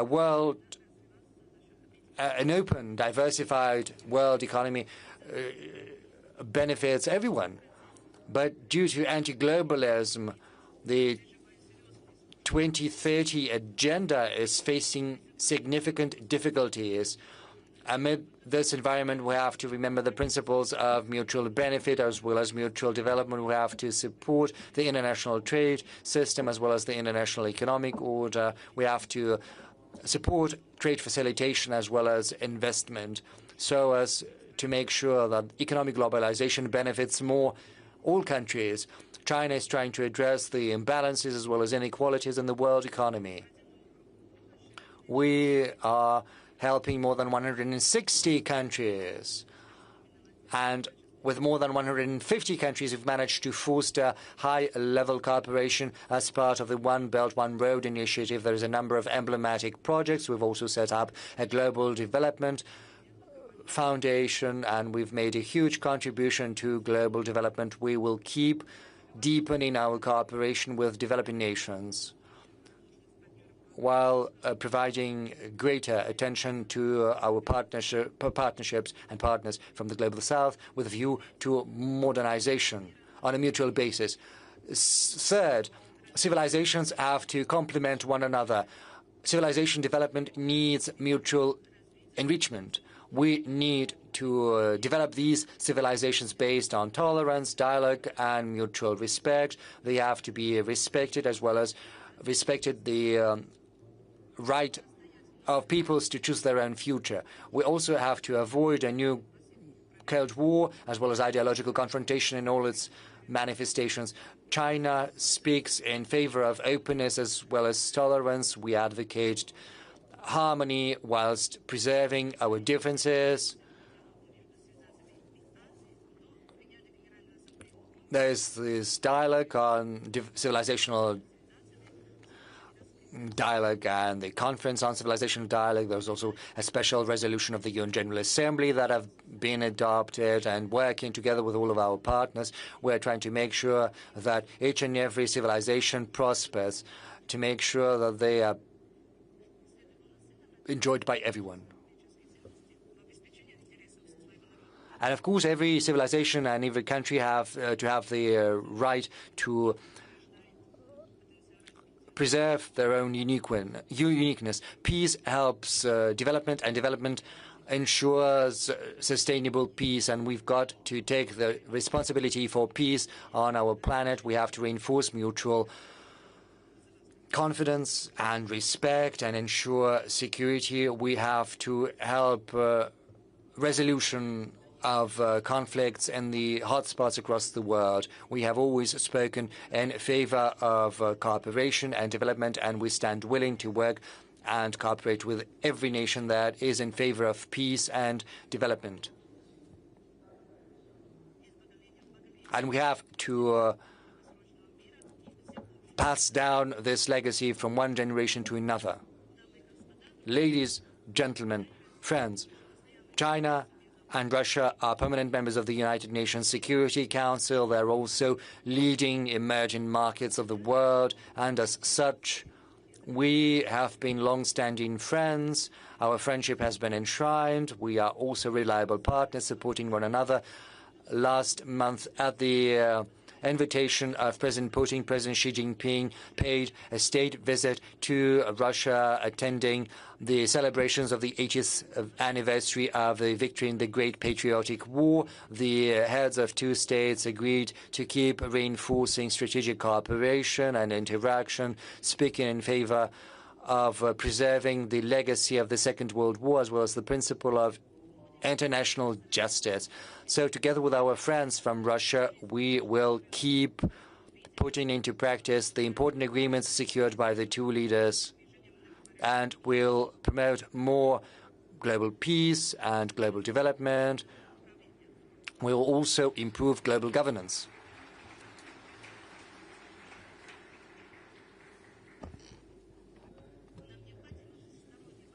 We need to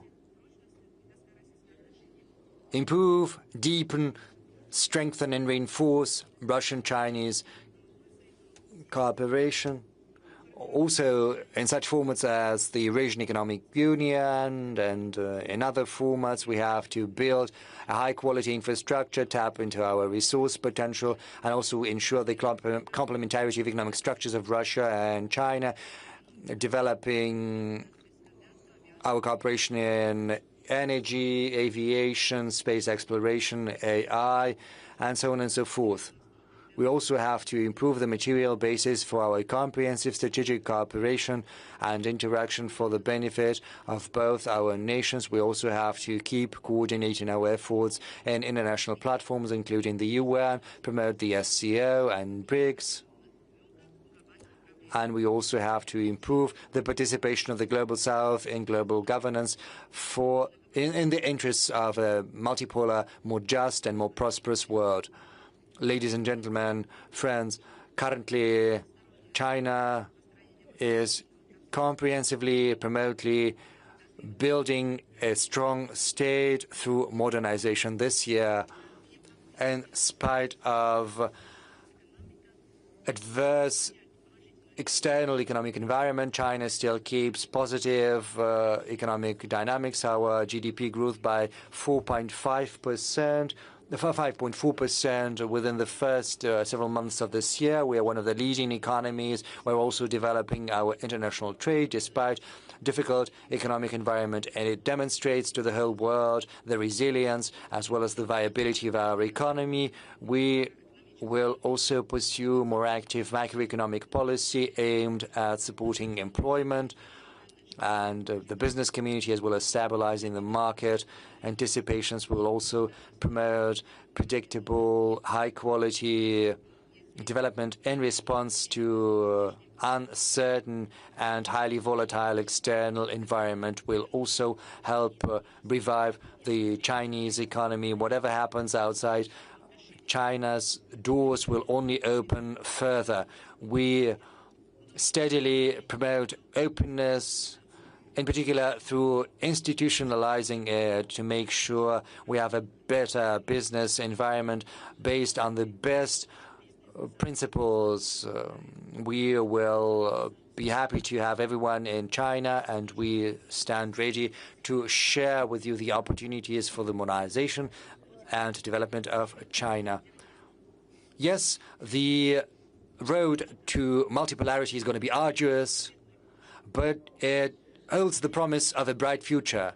I call everyone to be guided by universal human values, opening together the prospects of a multipolar world together. Thank you.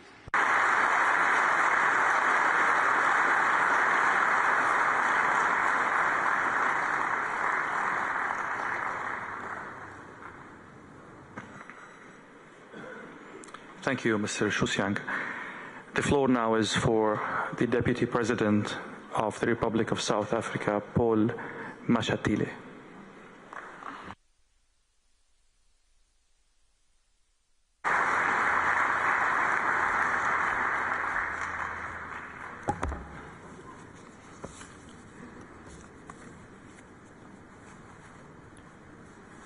Your Excellency, President Vladimir Putin, President of the Russian Federation, esteemed heads of states who are present, Your Excellency Prabowo Subianto, President of the Republic of Indonesia, His Highness Sheikh Naser bin Hamad Al Khalila, representative of His Majesty the King of Bahrain, His Excellency Mr. Deng Xiaoxiang, Vice Premier of the State Council of the People's Republic of China, distinguished ministers and deputy ministers, diplomats, business leaders, and fellow delegates, ladies and gentlemen, I would like to begin by sending warm greetings from the government of the Republic of South Africa, especially from our President, President Cyril Ramaphosa, and the people of South Africa. This forum, now in its 20th year, remains one of the foremost platforms for global dialogue on economic cooperation, investments, innovation, and inclusive growth. It is therefore an honor to be given the opportunity to address this distinguished assembly at the St. Petersburg International Economic Forum to convey our vision for a more inclusive, sustainable, and prosperous world. The 2025 theme, Strengthening Multipolarity for Sustainable Development, is not only timely, but central to the moment we find ourselves in. I'd like to assume that you will concur with me that the concept of multipolarity has become increasingly relevant in the current global landscape, which is constantly changing. It calls for cooperation, dialogue, and respect for diversity amongst nations to achieve shared goals. The South African government is certain in its belief that the adoption of multipolarity may result in the achievement of sustainable development and economic prosperity for all nations, regardless of their size. It is laudable that as I stand here, I can confidently state that South Africa and Russia are committed to a multipolar world order and actively interact in forums such as BRICS and the G20. Our cooperation covers various sectors, including trade, energy, and technology. Our aim should be to deepen bilateral connections and shaping global governance. Russia has long played a strategic role in the global economy, not only as a major energy producer, but also as a key actor in food security, industrial technologies, and science-based innovation. It is one of the largest exporters of grain, oil, and gas. It is also a rising presence in sectors such as space exploration, nuclear energy, particularly for peaceful purposes, artificial intelligence, and advanced manufacturing. Importantly, Russia's increasing orientation towards Asia, Africa, the Middle East, and Latin America is reshaping global trade routes and creating new corridors for commercial and developmental cooperation. These reconfigurations are part of a broader trend, the steady emergence of a multipolar global economic architecture. Despite the real challenges posed by geopolitical tensions, sanctions, and fragmentation of financial systems, Russia has demonstrated resilience. It continues to foster deep integration with the Eurasian Economic Union, expand its partnership under the BRICS framework, and strengthen bilateral and multilateral engagement with emerging economies. Our country, South Africa, like many others, has also faced numerous challenges on its path to development. The extent to which individuals feel connected and share a sense of belonging in society has also been a significant challenge, particularly in the light of the country's history of apartheid and persistent socio-economic inequalities. However, with tenacity, drive, and a commitment to diversity, we have achieved enormous strides in reducing poverty, inequality, and creating social cohesion. We recognize that sustainable development is more than simply economic progress. It is also about providing opportunities for all our citizens to prosper and contribute to society. As we look to the future, the importance of the Global South in shaping international economic governance is undeniable.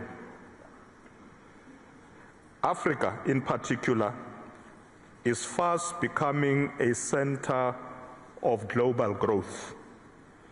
With a population projected to exceed 2.5 billion people by 2050, a rising middle class, and a youthful demographic dividend, the continent has the potential to drive the wave of industrialization, digital transformation, and sustainable development. Africa is not in search of handouts.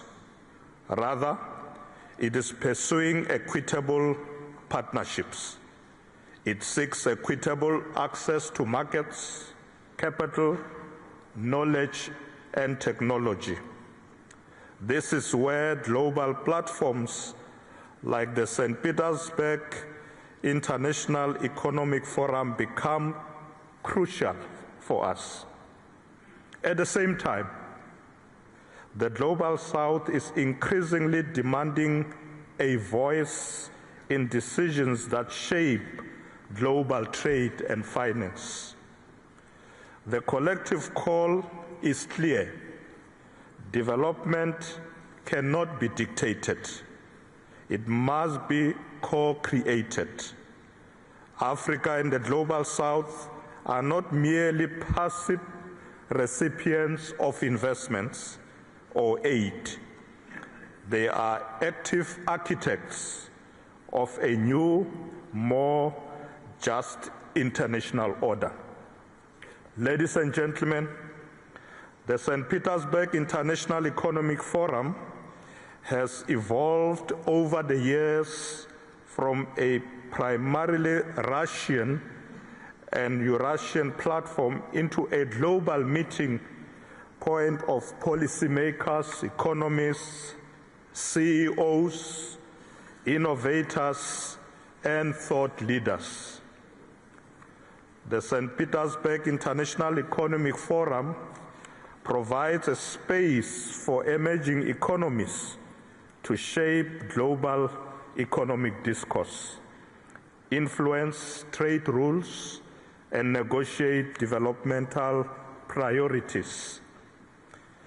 In this regard, South Africa supports the increasing inclusion of voices from the Global South at the St. Petersburg International Economic Forum. We support the growing participation of delegates from Africa, Latin America, and Asia. It is essential that this platform not only reflects actively, but actively amplifies the aspiration and strategic interests of developing economies. The St. Petersburg International Economic Forum's value lies in its unique capacity to bridge geopolitical divides and promote dialogue beyond the dominant narratives. It enables countries with diverse histories, economies, and political systems to find common ground in promoting trade, innovation, and sustainable development. In an era of growing polarization, the St. Petersburg International Economic Forum is a vital pillar for pragmatic cooperation.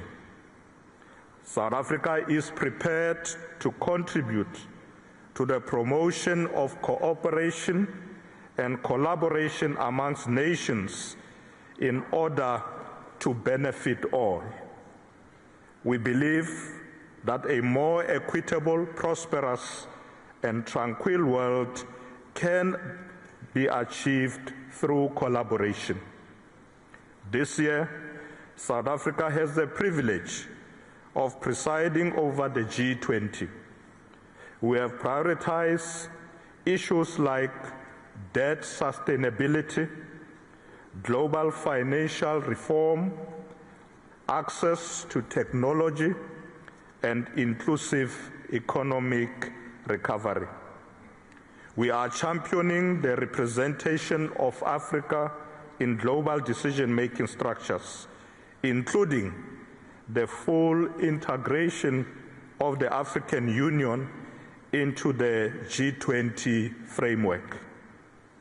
We are also working to ensure that global economic policy aligns with the goals of Africa's Agenda 2063, the African Union's blueprint for inclusive growth and sustainable development.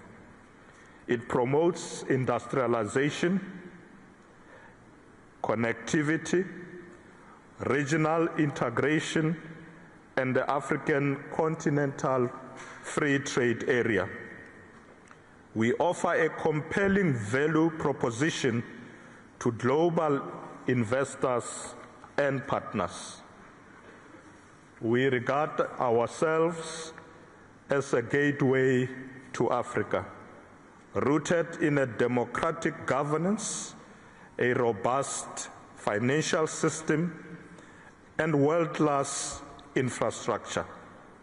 Our institutions are strong, Our people are resilient and our vision is clear.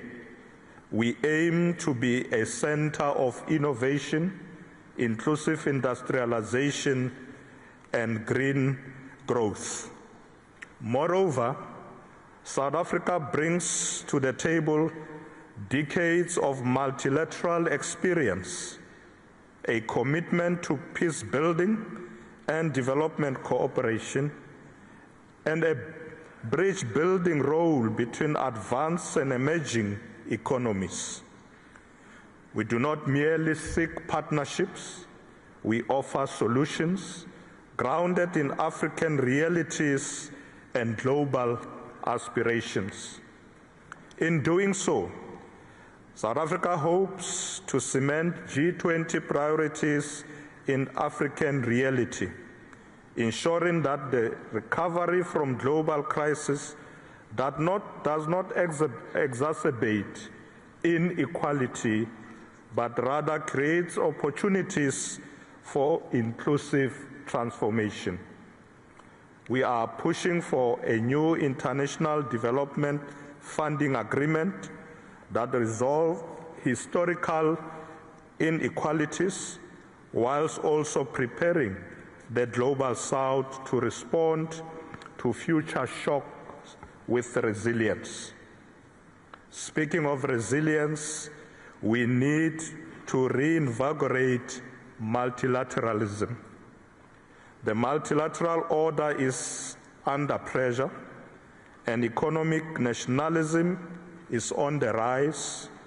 At the same time, we face collective challenges that require urgent cooperation. Climate change, energy transitions, food insecurity, global health disparities, and digital inequalities. It is in this context that we must reaffirm the principles of mutual respect, sovereignty, equality, and solidarity. We must resist the return to protectionism and instead build a global trading system that is transparent, rule-based, and inclusive. Developing economies must have greater representation in global standing-setting institutions. We must accelerate the reform of the World Trade Organization, the International Monetary Fund, and other Bretton Woods institutions to reflect contemporary global realities. Through strengthening multipolarity, we are able to harness the collective power of our nations to construct a future that is more sustainable for future generations. South Africa is prepared to do its share in promoting international cooperation and collaboration for the future of all nations. The future is not being written in boardrooms in the global north alone. It is being written in the towns of East Africa, in the innovation corridors of Southeast Asia, in the mines and digital labs of Latin America, and the energy, agriculture, and science sectors of Eurasia. The St. Petersburg International Economic Forum is one of the few remaining global platforms where this future can be shaped in dialogue. Let us then seize the moment. Let us invest in partnerships that are equitable and mutually beneficial. Let us pursue sustainable growth. South Africa stands ready to work with all partners gathered here to forge a new era of cooperation, shared prosperity, and enduring peace. Thank you very much. Spasiba.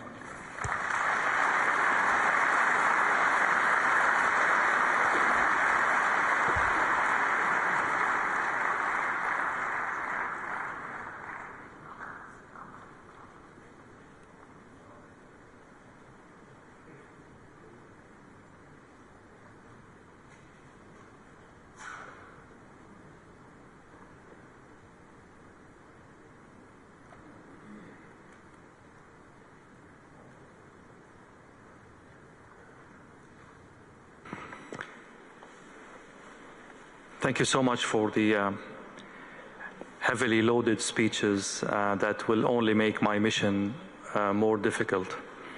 I'd like to start with President Putin. The overarching theme of this year's forum is shared values in a multipolar world. This is a very, very high, ambitious ceiling. What does Russia bring to the table in that regard?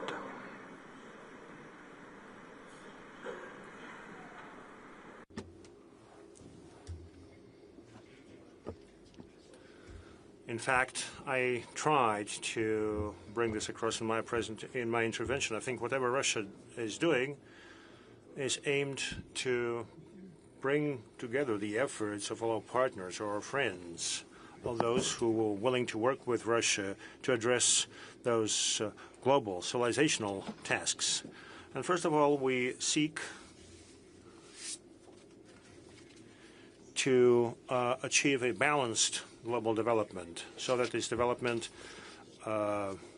is aligned with the interests of as many countries as possible. We seek to build a multipolar world order where the participants of international relations agree among themselves, design instruments and tools that would help find solutions even in the most difficult of conditions. Such solutions that would benefit everybody and not just individual groupings or associations, be it military or economic blocs. I think that today's meeting, today's event, that, as is known as arranged by Russia, it aims to achieve this.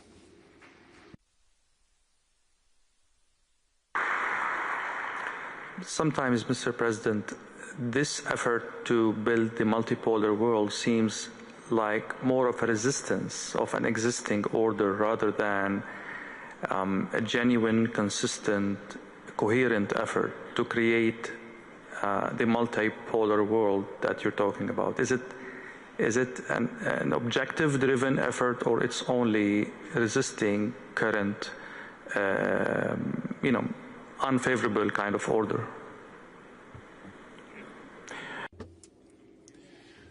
I think, and on many occasions and different locations I mentioned this, the changes are happening irrespective of whether we help those changes or not. Those are objective trends of global development.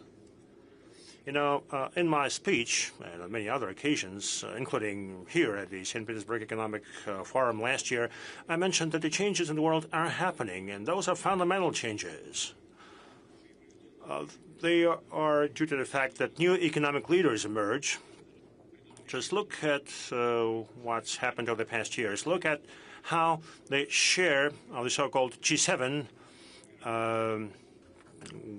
was shrinking in the global economy. It is shrinking every year. And look at how the share of the countries that got together in the BRICS has been growing. Again, this is an objective process. And it has nothing to do with any clashes or military conflicts. No. It's been on for decades. And when we're told, look, you, in Russia, you implemented this pivot to the global south, to Asia. Oh, no. Those decisions had long been taken because we considered the trends of the global development. And again, those are objective trends. our colleague from South Africa just spoke. 2.5 billion people in Africa. And again, this is a medical fact. This is what's going to happen, and there is no stopping it. All those nations, all those continents, all those peoples would seek to improve their standards of living. And definitely they would try to enhance their economic and humanitarian capabilities. And again, those are inevitable things that are happening in our civilization. Our task is to make this process, this inevitable process, a civilized shape. And altogether, we should take efforts that not only would accelerate those processes, but make those processes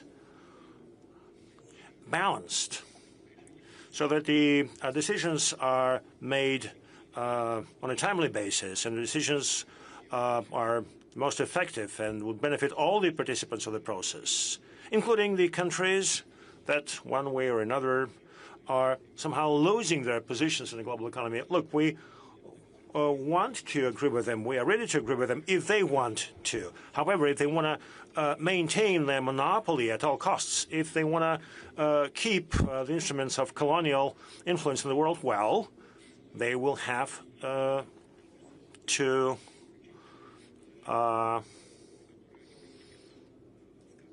be happy with the situation they are gradually sliding to. Now, whatever we are doing at the national level, for instance, given our domestic and foreign policy, and together with our friends and partners, this is what we're doing.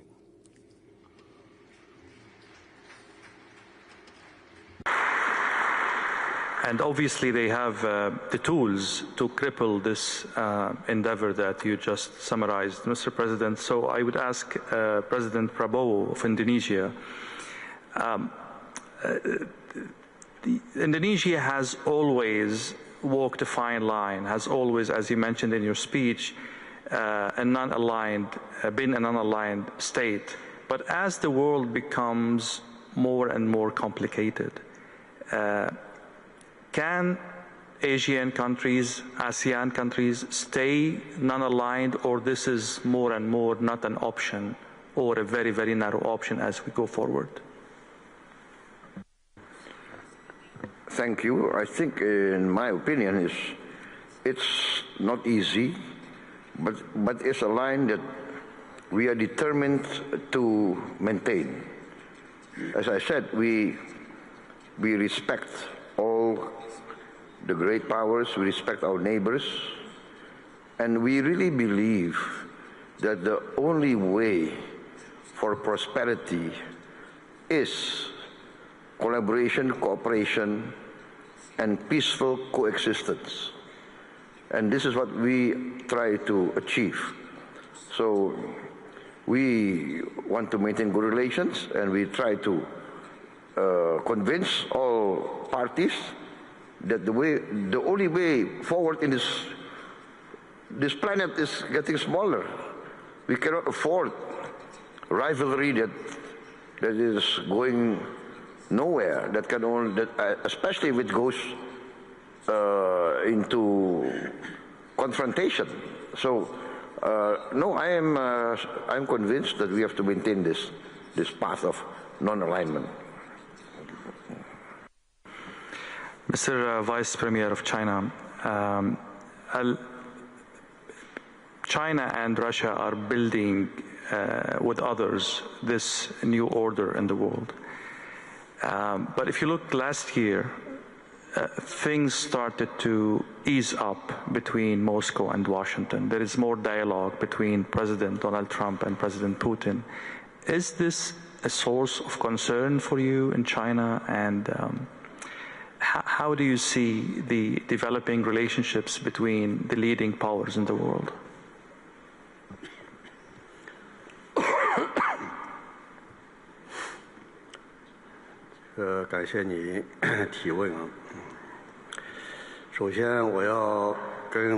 Thank you very much for your question.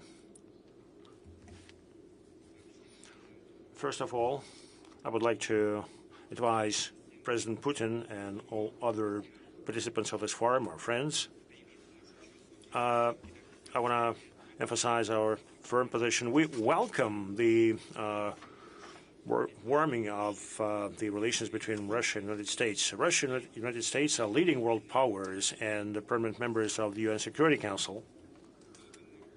It would be abnormal if they had no contacts. In fact, the re-establishment of contacts between Russia and the United States, restoration of cooperation, this is beneficial for the entire world because this helps stabilize the international situation and helps rebuild the global economy. China and Russia and the relations between the two countries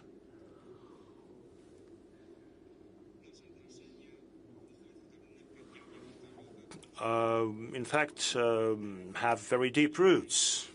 We are neighbors. We're largest neighbors, and friendly cooperation between our two countries develops successfully, and it is based on the principle of mutual benefits. And this is in line with historic logic, and it is in line with the cultural traditions of the two countries. And besides, it is in line with the strategic interests of the two countries. The friendship between Russia and China is immune to any external influence, and our friendship is not aimed against any third party.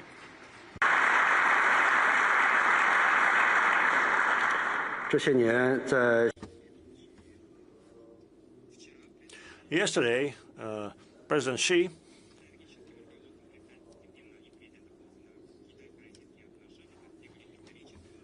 mentioned that under the leadership of President Putin and President Xi, the relations between the two countries had reached the historic high, and relations are as solid as rock, and they are impregnable.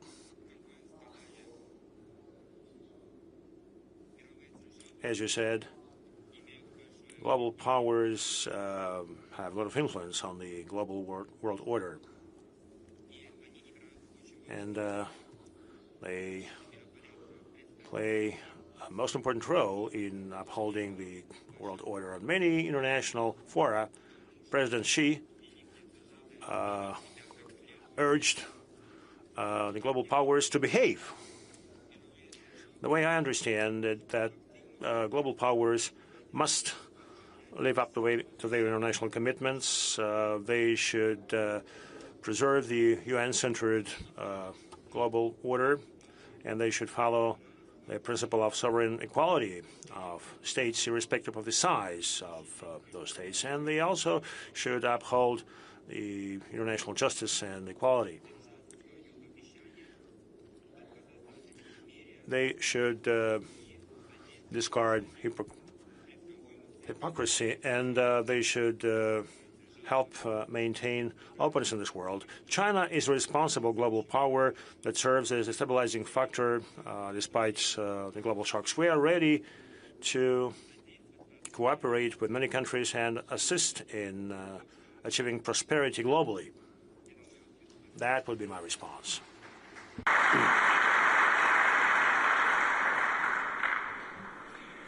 Thank you so much. Sheikh Naser, Bahrain is a very unique country. You have very good, exceptional relations with Washington, yet you are here today representing your country and His Majesty as a guest of honor in St. Petersburg Forum. This is a very unique feature. It aligns with, those who know Bahrain would say this will align with the history of Bahrain as a trade hub, as a political bridge. But how are you maneuvering and navigating a more and more polar world with the set of skills and experiences you have in the realm of bridging between East and West? Well, you have mentioned briefly about history, and let me take you back nearly 5,000 years ago, the job of Bahrain, where it maintained the relations between East and West. So I believe Bahrain, in its geographic position in the region and in service to the world, we have no choice but to be the arms and the bridges between the East and the West. We have no choice, rather, to follow our wise leadership, not just in Bahrain, but in the GCC in total, where we all share a new state of mind. It is what's so-called the single-issue alliance. Meaning by single-issue alliance is I do not get my nation, we do not get our region sucked into wars. I might agree with you in 10 points, but disagree in 8 or vice versa. So we take every point into verticals and we discuss. And most important is how do we build on this relation? How do we maintain our relations? How do we seek to a better future? I'd always say our past is not better than our present, but I'm sure our future should be better than our present. So this is what we are doing. We have seen great leadership here with His Excellency, the President Vladimir Putin, where he showed a stable, long-lasting, enduring vision. Where does he want to take his country and move forward? We do the same. We always say that. We plan for the next generations.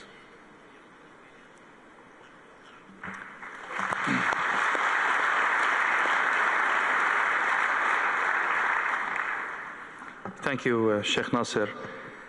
Vice President, South Africa is as well one of these unique historical experiences in Africa and on the world stage. You said something very interesting about St. Petersburg Forum being one of the very, very few places where shaping the conversation around geopolitics and geoeconomics is happening through dialogue. That's a very solid conclusion in today's world. I'd like you to elaborate more. What did you mean by that? And why? What makes this one of the few and unique places for such dialogue? Thank you very much for that question. I want to start by saying I think we should thank President Putin for this great leadership, ensuring that particularly countries of the global south should have platforms to be able to collaborate, share ideas, come up with new innovative plans. As I said earlier, that in South Africa we've taken a position that we should not continue to go to others for handouts. We should not be queuing for aid, but we should focus on development. And that countries of the global south can do it. We can see it. We are developing. We are getting stronger. And I think we should keep it that way. So that's why I was saying that the St. Petersburg International Economic Forum is a great platform. And thank you to President Putin for this leadership. We are with you.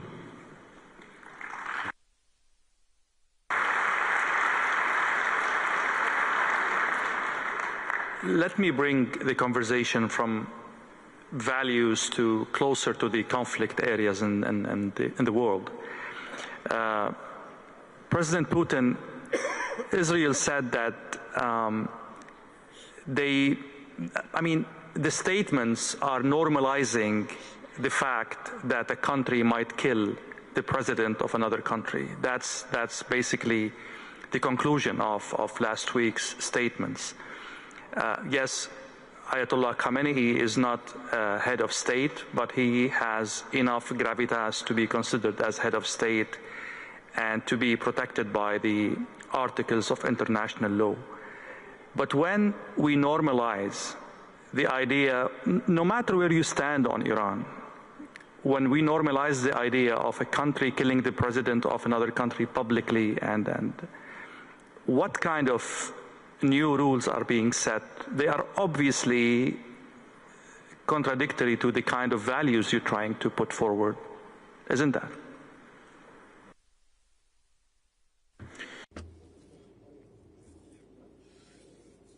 Well, you know, I was listening to my colleagues speak.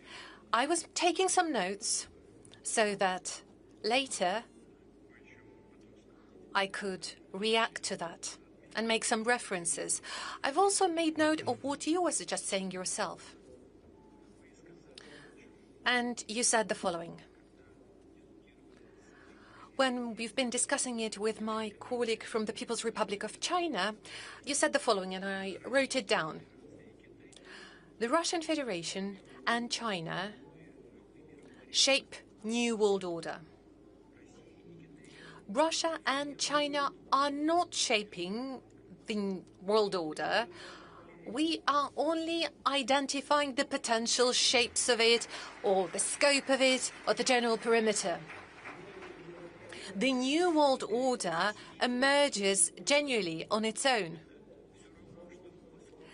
It's just like watching the sun rise. There is no way you can run away from it, or you can avoid it.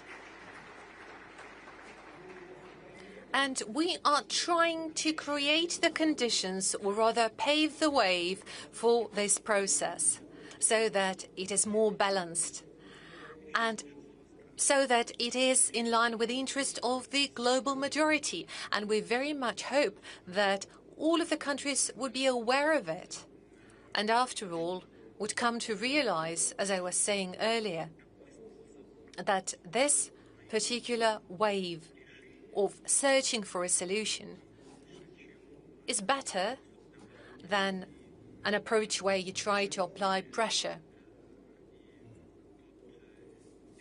And in fact, this neo-colonial world order, and I do believe that it is neo-colonial in its nature, this is the world order that humanity has existed for many hundreds and even centuries of years. Would you allow, Mr. President, to go back to the question about normalizing the talk about, a country killing the president of another country, in the case of Iran and Khamenei and Israel within this conflict? I mean, it seems that those who are making the new values are not the global South, not obviously not Russia, not China. It's the Israelis. Are you comfortable with that?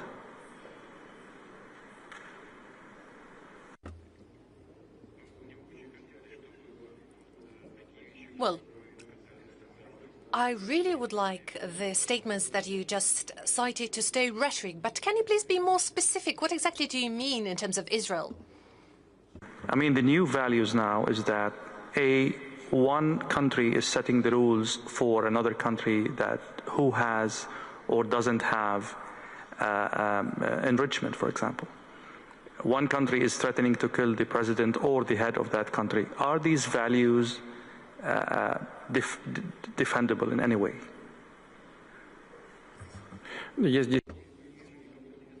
Well, first of all, I don't see anything new in this regard. It's no new to us at all. And secondly, the Russian Federation has always, and I keep emphasizing that, has always supported taking care of security and safety of each single country without damaging safety and security of any other country. That's our strong principle.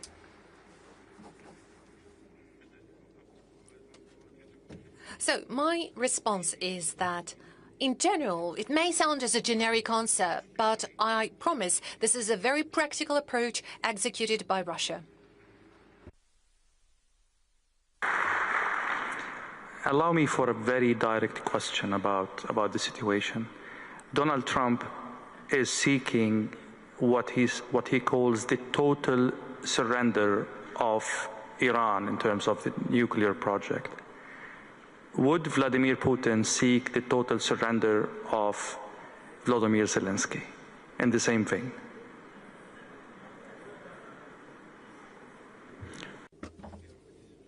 First of all, it's not the same thing. It is a very different situation.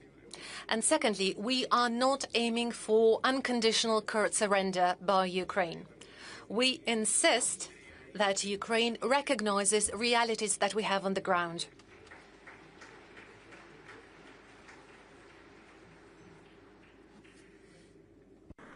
Sheikh Naser, I'll go back to you. You see, this conversation unveils the level of tensions on the global theater.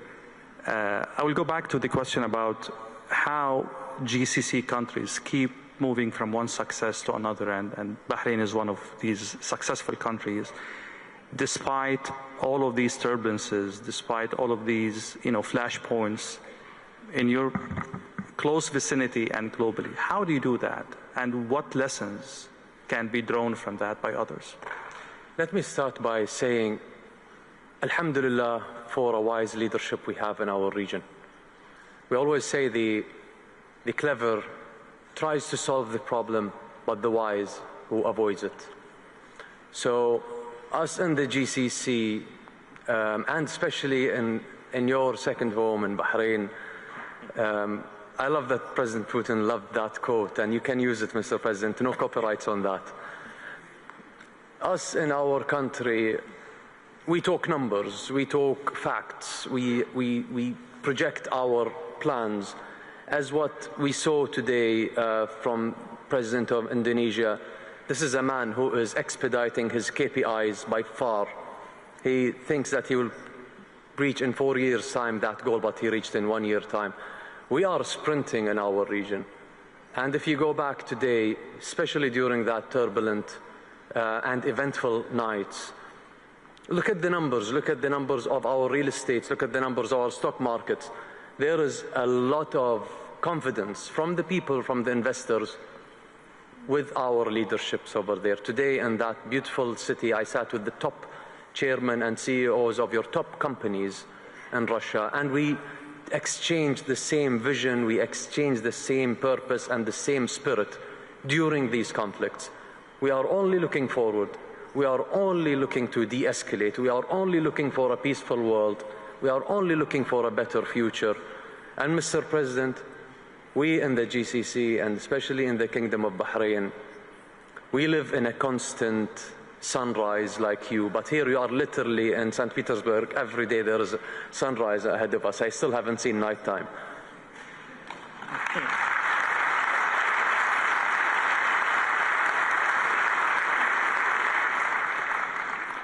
Mr. Vice President, as I mentioned earlier, the South Korea has a very unique position in history in terms of how it evolved, in terms of how it fixed its wrongs and mistakes and fixed its history. One of the things that came to my mind when I was preparing for this is the experience of de Klerk, the last president of the apartheid regime. The thing is that he made himself part of the change, and that saved South Africa a lot of blood and destruction and chaos. What lesson can be drawn from this history when a regime or a state or an idea hits a wall? How can you advise these states or these regimes to change the same way South Africa changed? Well, de Klerk is not a good example because he was defeated. He was forced to come to the table by the masses of our people. He didn't come voluntarily. What we are saying that leaders must recognize that we can resolve our differences through peaceful means, but there are those who need to be dragged to there. And I think the example of de Klerk is quite that. He was dragged to the negotiating table by the masses of our people. And we were quite happy once he came. He had no option. He had to participate. He did try to portray himself like he's Nelson Mandela. He's not. He was dragged there by Nelson Mandela to say, we are going to negotiate peace. And we want to continue to share this example with other countries. We are quite involved now in the African continent, engaging in peaceful negotiations in the South Sudan, in the DRC and other places. So yes, there is indeed value in negotiating, in discussions, but there are situations where the masses have to stand up and they have to fight for their rights. And that's what we did in South Africa.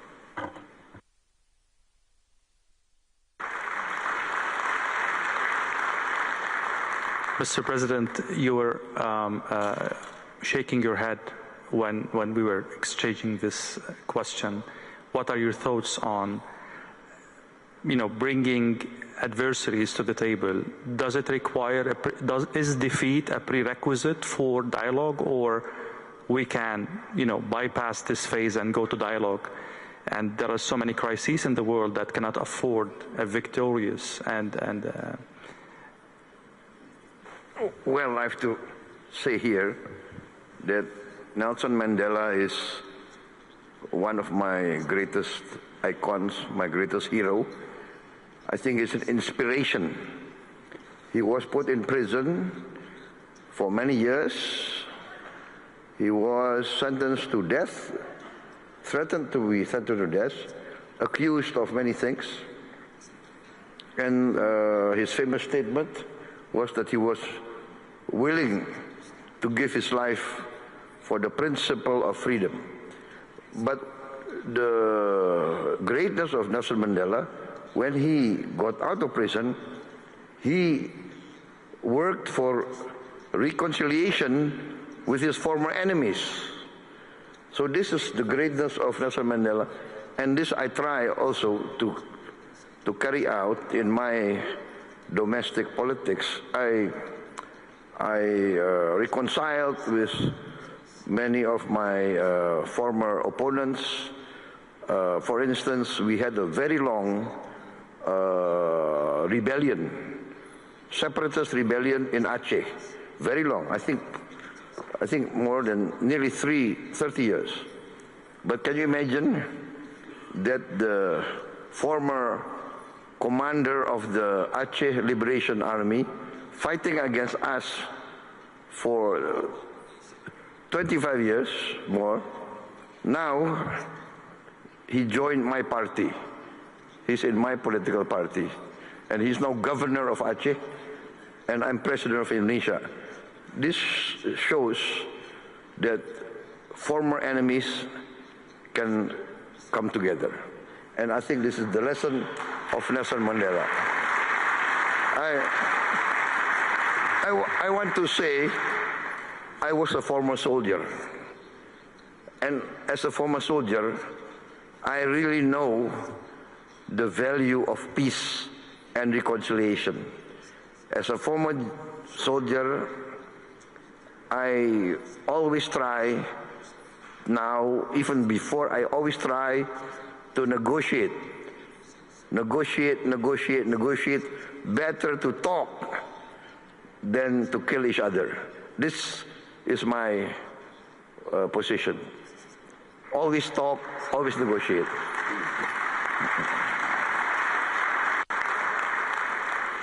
President Putin, on a more practical question concerning the crisis in the Middle East. Now, we will talk about Ukraine in a while. But the current crisis, it touches on geopolitics, energy, and it has repercussions that go beyond the parties involved in the struggle. Is it a test for how the South can play a role in, mending the fences between both countries, in putting some good imagination around the solution, architecting a solution that can be acceptable by two parties that are fighting, head to head? Is this a test for what you are proposing and trying to create as political weight for the South?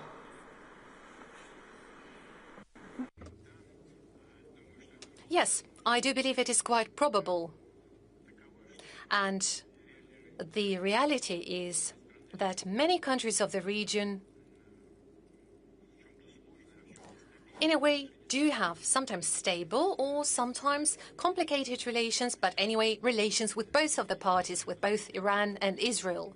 And the availability of those ties and relations give us reason to hope that global South as a whole and countries of the region in particular may exercise their impact on this process in a way that the acute phase of the conflict comes to an end.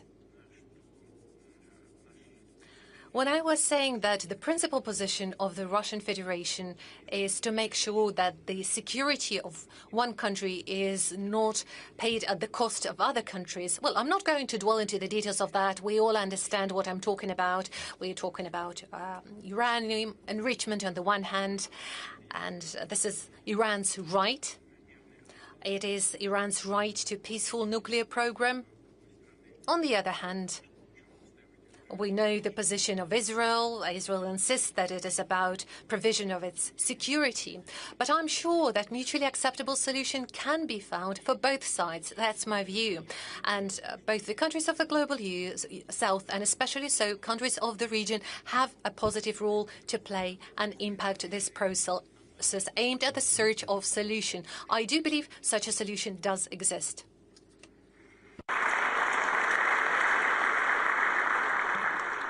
Actually, today, the Russian ambassador at the UN said that the only way forward is a political solution for the nuclear file between Iran and the Israelis.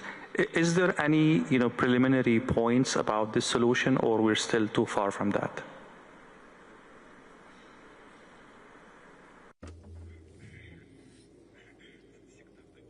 Well, in such situations, I would say it's always better not to rush in order not to harm the process. But in my view, there are potential points of consensus. They are available. We are expressing our position to both sides of the conflict. As you know, we are in touch with Israel. We're in touch with our Iranian friends. We do have some proposals, including our potential participation, but I'd like to pay your attention that by no means are we trying to act as a mediator. No, we are simply expressing ideas. We are making suggestions. And should those ideas seem attractive to both sides, we would only be happy.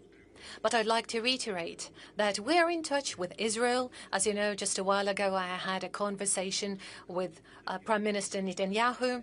I also had a conversation with President of Iran. I also talked to the President of the United States, who is undoubtedly directly involved in the process.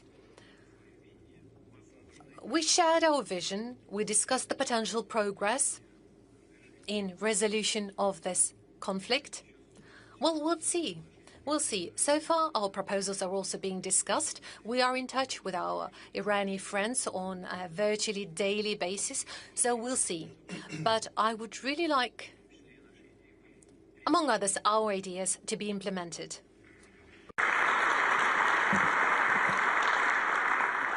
Sheikh Naser, during the King's visit to Moscow, he explicitly talked about the role of Russia in maintaining peace in the Middle East.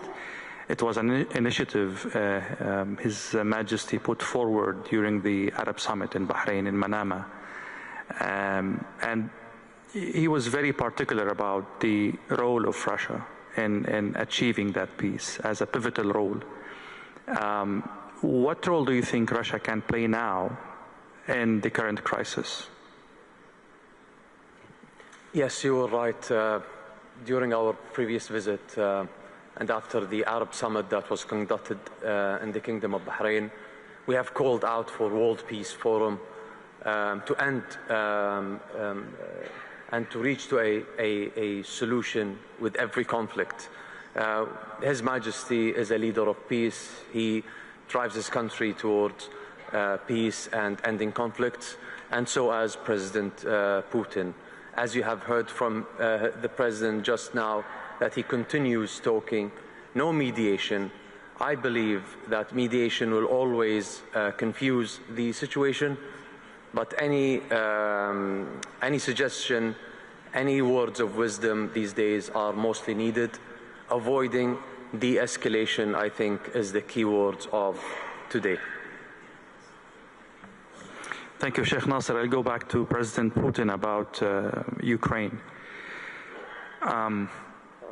How is the war in Ukraine reflective of the values that St. Petersburg Forum is trying to put forward, to defend, to underscore?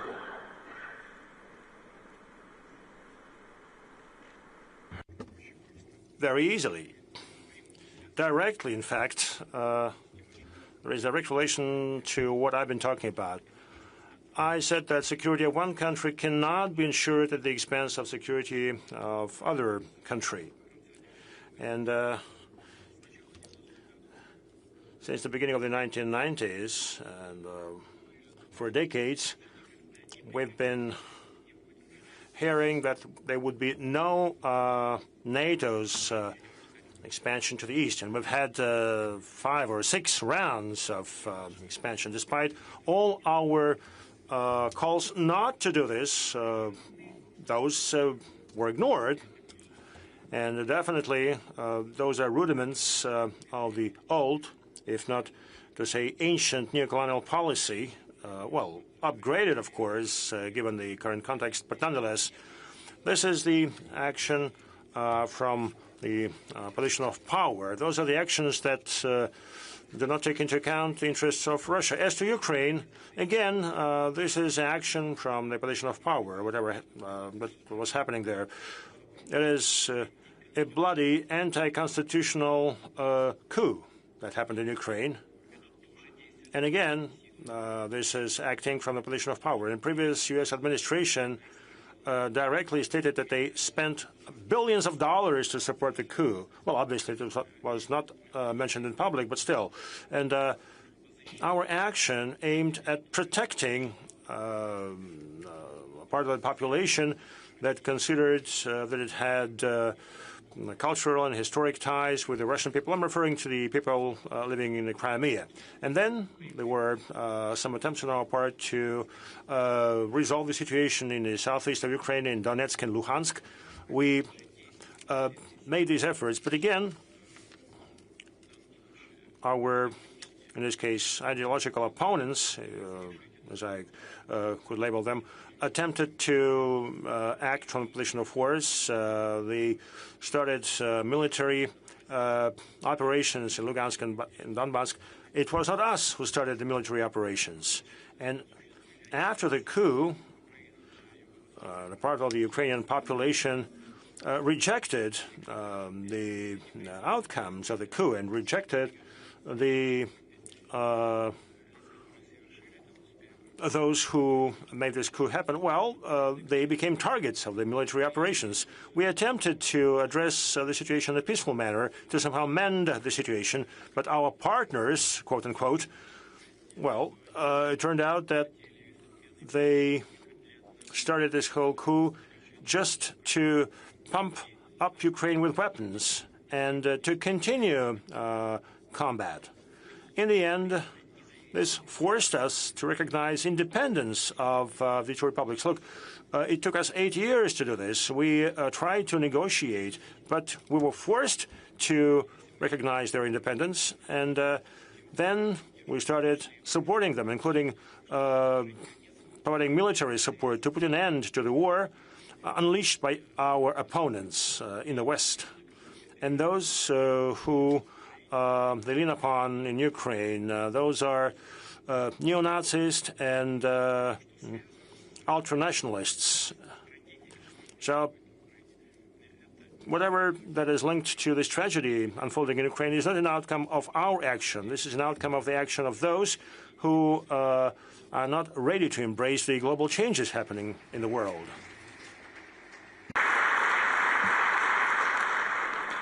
Mr. President, I'm in no position to challenge the narrative you put forward. Let's say this is the baseline of what the reality is. Let's assume this is the reality. Your army is advancing beyond the 4 areas that are considered Russian by Moscow. So what's your end game? How deep is your army going to go, and for what effect? You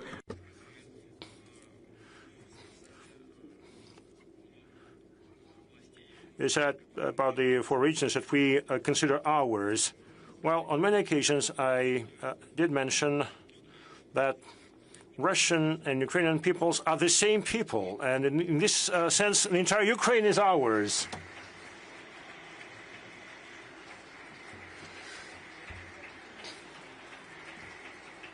But look, we look at the realities on the ground, and obviously there are people, there are many of such people in a neighboring country who seek sovereignty and independence, and I wish them all the best. I mean, we never, ever challenged their right, the right of the Ukrainian people to independence and sovereignty.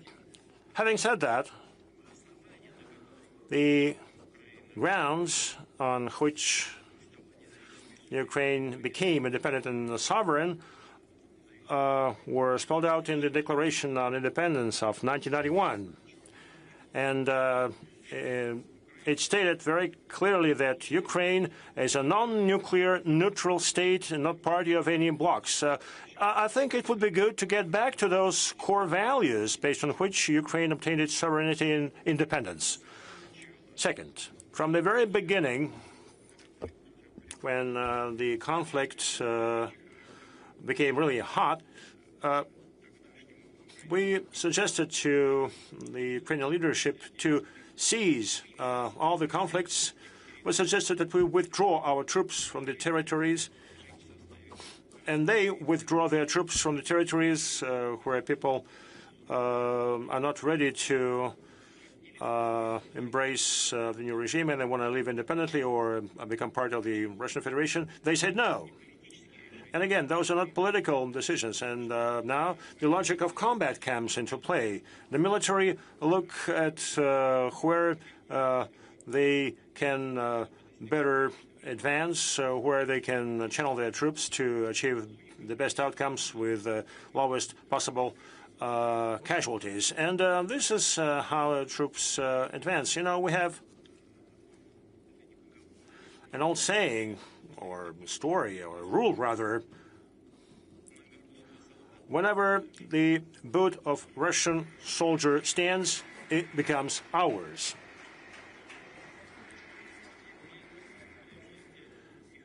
Look, I would hate the statement to be over-militaristic or be viewed as over-militaristic, but at every single stage of the unfolding process, and I stress this just for you to understand, and this is truth. I mean, at every single stage of the unfolding process, we suggested to those with whom we were in contact in Ukraine, we suggested to stop. We suggested that we should negotiate, because this purely military logic may result in a situation when the whole thing would aggravate, and we will have to negotiate starting from worst positions. And this happened several times. I would not go into detail now. And the witnesses to our suggestions, are active politicians from other countries, and thanks God they are alive and healthy. But whenever we suggested something, they would go from Moscow to Kiev and then would tell us, look, they tell us that we are agents of the Kremlin and we wash our hands. We won't deal with this. So each time we heard no, no, no.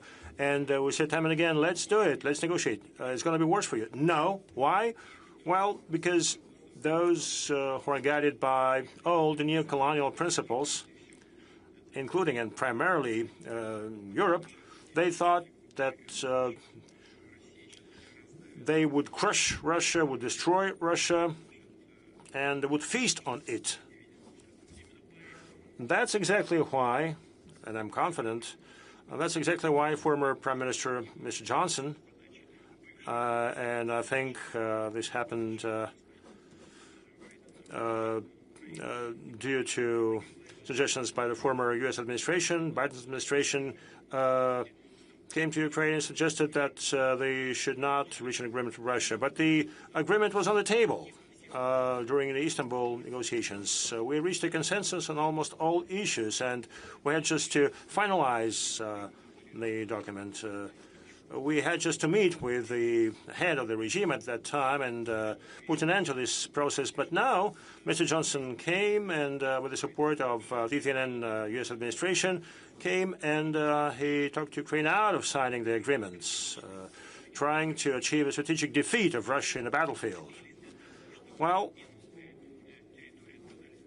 in the end, new territories found themselves under our control. The Russian army advances every day along the whole edge of the battle area. Look, they encouraged into the Kursk region. Well, they lost 76,000 troops there. It's a catastrophe. It's a disaster. 76,000. In the end, we drove them out from that region, but they started to create threats for us along the whole border with Ukraine in two neighboring regions. You know, they lack personnel, and now we have to create a security zone along the border. And they divert their troops there, the troops that they are lacking in other areas. 47% is the current staffing level of their combat units. In fact, they lose their combat worthiness. With their own hands, they extended the battle lines for another 2,000 kilometers. And as I said, they started to create threats for us along our border and another 1,600 kilometers. You know, they spread their troops thinly. From the military standpoint, it's silly, it's stupidity. They create problems for their own, and we have to respond somehow. You said that there are some other territories. Yes, of course. Look at the national border. As I said, they incurred into the Kursk region, and they committed a lot of crimes there, including crimes against the civilian population. And we kicked them out with significant losses, and now we have to create security areas along the borders because they keep attacking from there. They use artillery, they use UAVs. The security zone.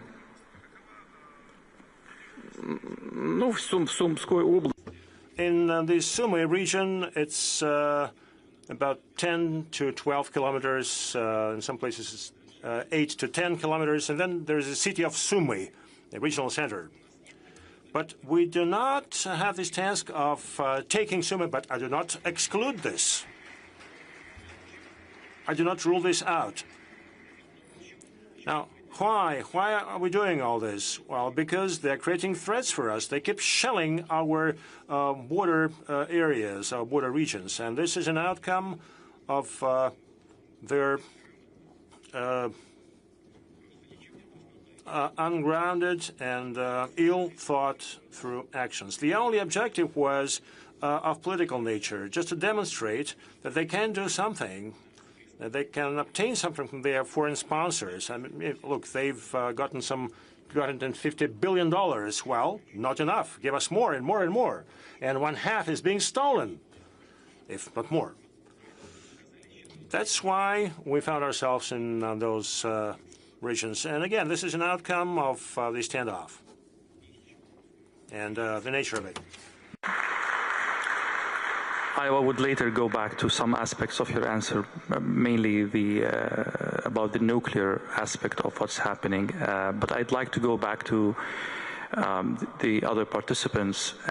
Indonesia, Bahrain, and South Africa are three countries actively deepening relationship with Russia. From what I understood, this conflict, unfortunately, and I hope I'm wrong, might go longer, might go for long. How are you planning to mitigate the fallout of this conflict in terms of secondary sanctions, in terms of political reputation in the world, in terms of pressure coming from your other allies? This is a very, very complicated situation you don't want to be in any way, but that's reality. I will start with you, Mr. President.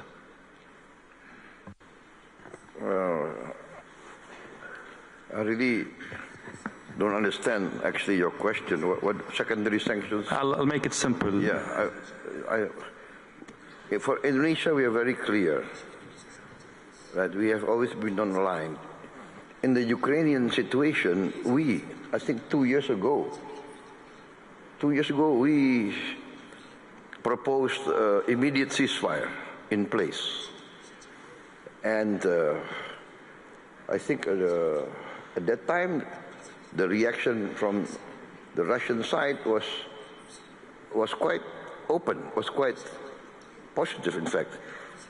But the reaction from the Western governments, I have to be fair, not all Western governments, but many Western media virulently attacked my proposal.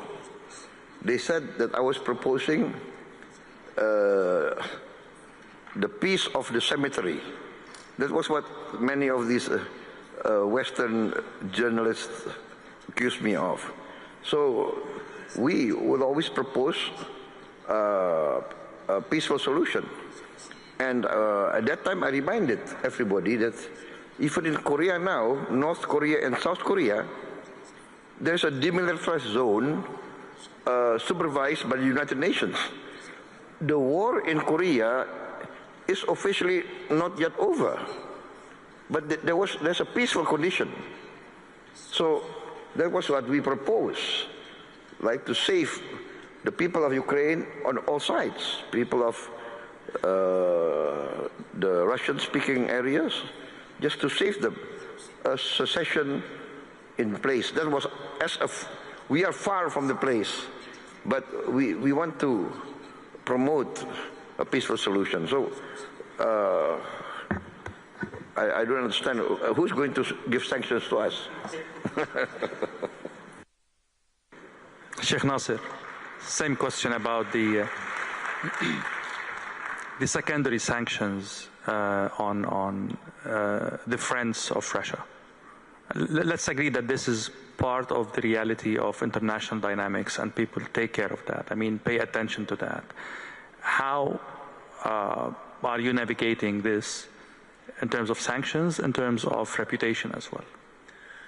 Well, you mentioned it, the friends of Russia, but also the Kingdom of Bahrain being the friend to the world, the link and the bridge between conflicts. We have always opened our arms as I would never say that we are neutral. Neutral means siding with one side on another. I say that we are peacekeepers, we are peace seekers, we are opening our arms. Bahrain is a platform for peace talks. So what we try to achieve all the time by the guidance of His Majesty is we will always welcome, and you remember, Mr. President, we have actually offered that Bahrain is always ready for whenever there will be peace talks in your conflict, then we are more than happy to host it. So if we can achieve that, then definitely we are benefiting something that we secure the world's interest. Because at the end of the day, with these conflicts and what's happening from left, right, and center, I don't see any benefit out of it. I don't see one side loser and one side is the winner. No one is going to get out of this victorious if we keep looking at event-driven prospect of that whole image. But what we look is, how can we end up with a solution that is foresight in the future, that builds our economy, that secures our generations, and how will we look and how will our world look in the next generation? So these are difficult questions to answer today, because this is all in the future. But all what I know is today. If I go by every sunrise again, knowing what is happening today and what I see around me today in the world, people are readjusting, people are reshuffling, and people are expecting that hopefully with the leadership and with the wise leadership of Mr. Putin, that something beneficial is going to happen. So I am an optimistic person. I look at these opportunities for my nation and for the better to everyone. So if we seek together how can we bring these issues into solutions, then we are on the right path. If we are not thinking this way, then we are definitely not thinking of a solution. So at the end of the day, let's not get deep into these issues, but let's think forward and let's readjust our posture of today, and then this will shape our future together forward. So this is our navigating track, I think. Excellent. Mr. Vice President, the same question for you.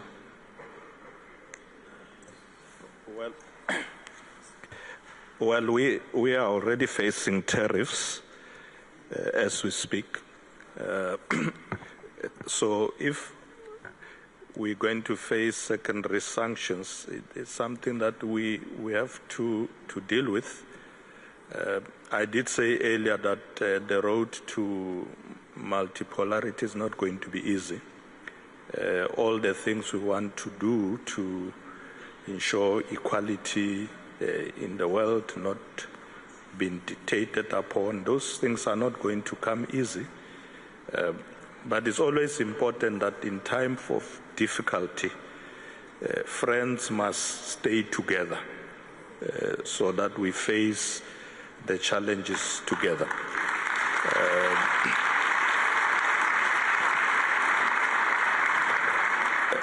And I want to recall here the famous words of our former President Nelson Mandela in time of difficulties when others tried to say, why do you go to this country and this country? And he said,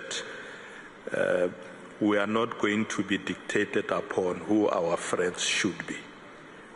We choose our friends. We work with our friends even in times of difficulty. So the countries of the Global South must work together. We are already working together. We will face this challenge together, and I'm sure we'll succeed.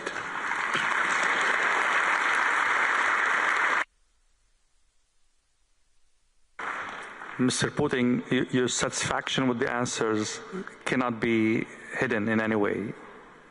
Any comments?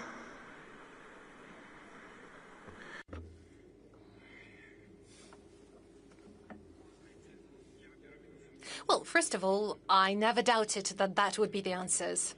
And it's not just that somebody is trying to harm someone or that someone is trying to tell others something good and nice and pleasant. No, it's not about that. And that brings us to the very beginning of our discussion, when I was saying that global changes happen organically, just like the sunrise. And that's what it's all about. You were saying yourself, Russia and China are shaping the new world order. Well, we are not trying to break or destroy anything to build the new. We are not causing any difficulties to anyone. And our colleague from China was just saying that friendship between Russia and China is not against anyone, any other country. And that's the truth. We are simply giving shape to the things that evolve naturally in the world. And they are going to evolve anyway. But bending your knees under the pressure of someone who is trying to preserve the outdated rules means staying behind and overcoming all the challenges, any kind of challenges, be that tariff wars or sanctions.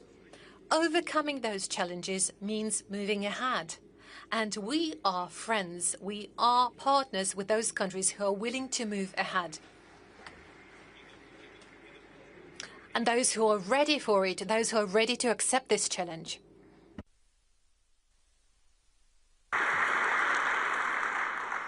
In a previous answer about Ukraine, you mentioned the nuclear aspect of Ukraine in a very subtle way.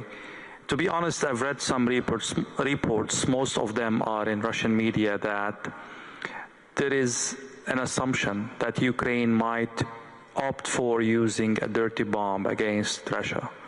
Do you take these reports seriously? Do you have intelligence that support this kind of probability?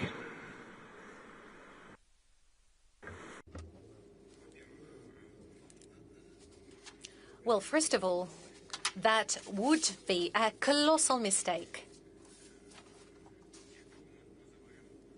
from the side of those who we call neo-Nazis operating on the territory of modern-day Ukraine. And potentially that could be their last mistake. Because the nuclear doctrine of the Russian Federation, both the common sense and the practice of our actions, always shows that we always respond and react to any threats that are posed to us in the spirit of reciprocity. We always react, always in the spirit of reciprocity. So our response would be extremely harsh and most probably catastrophic in nature, both to the neo-Nazi regime and, unfortunately, to Ukraine itself. I genuinely hope that it will never happen.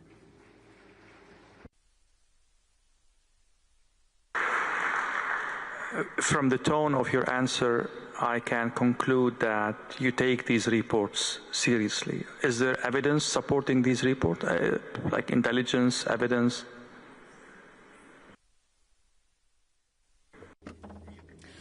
No. Thank God we do not have any evidence of such intentions. But we proceed from an idea that in some crazy imagination of some crazy person, that kind of ideas may emerge. And I guess I have provided an exhaustive answer regarding our potential response in this case. You absolutely did. We were talking about friendship a while ago, and the friends of Russia in this panel. I will start from South Africa, and then Bahrain, and then Indonesia, and if China would love to comment on that, the floor is open. Are you surprised that a friend of Iran, of Russia, Iran, is under attack, and Russia did not step up to help that ally? This is at least one of the narratives in the media. Where is Russia in this conflict? As friends, are you surprised? Well, President Putin has already indicated that he has been in discussions with Israel, also in discussion with Iran on these matters, offered solutions. We think that's the correct way to do it. So we're not surprised. In fact, we support that approach that he is taking. South Africa, as you know, one of the non-aligned countries, we always advocate for peaceful solutions of this conflict. Our president has already issued a statement in that regard, that there should be negotiations, and that's really the route that we are going to pursue. Sheikh Naser. Well, let me make it simple to you. I like making things nice and simple. To prove friendship, if I can make a Russian laugh right now, then I'm a good friend of Russia. I hear one over there that laughed, so that's more than enough. Mr. President, before I go back to you, Mr. Putin, on that question, please. Okay. My position is this, is the logical position, that each country is responsible and will defend its own national interest. So, being friends is being friends, trying to cooperate, trying to help each other. But being friends does not mean that every country must give their national interest to another country's national interest. So it will be the decision of every country to defend and protect its national interest. That is my position. President Putin, you're taking some notes on that, and I would add one aspect, if you allow me. Well, I'm taking notes of everything. We record everything. Don't worry about that. Don't even doubt it. I can assure you that every single step taken is well taken note of. Am I in trouble?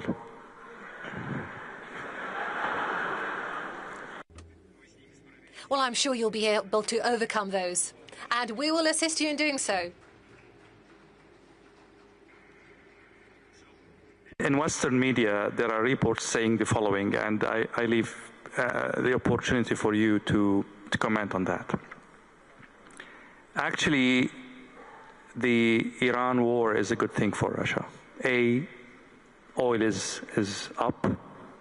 B, the West has one more problem on its table to take care of. And 3, Ukraine is on the back burner. So all the news is on Iran rather than Ukraine. How do you comment on that? And what do you say for those who are saying that Russia is unreliable ally because it did not step up for Iran?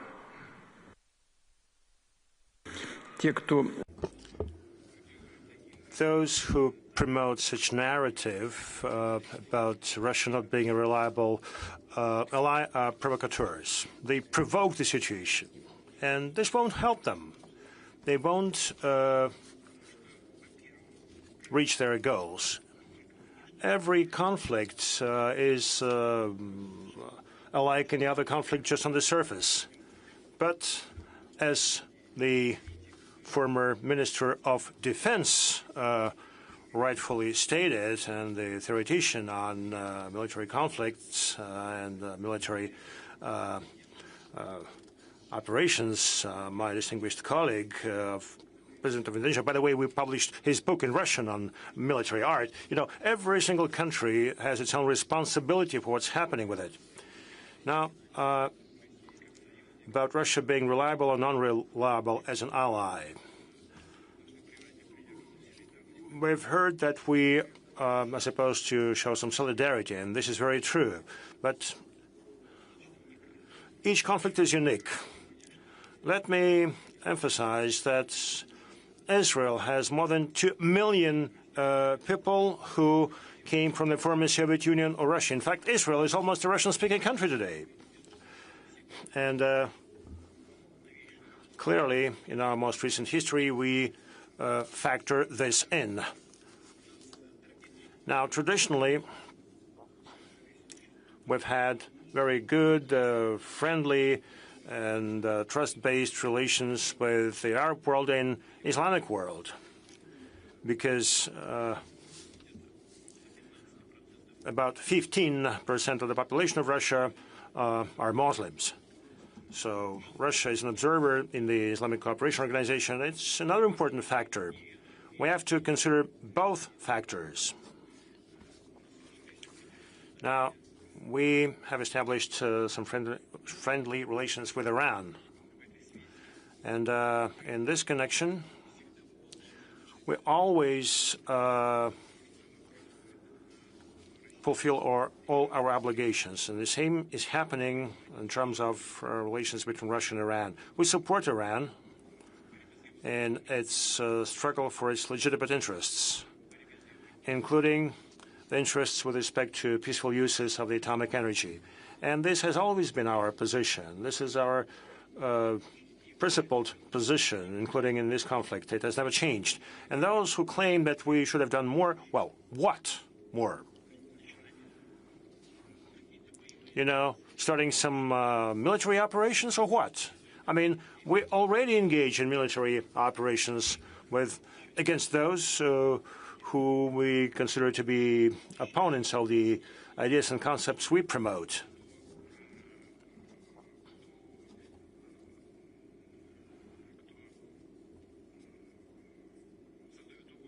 and those who create threats for the Russian Federation.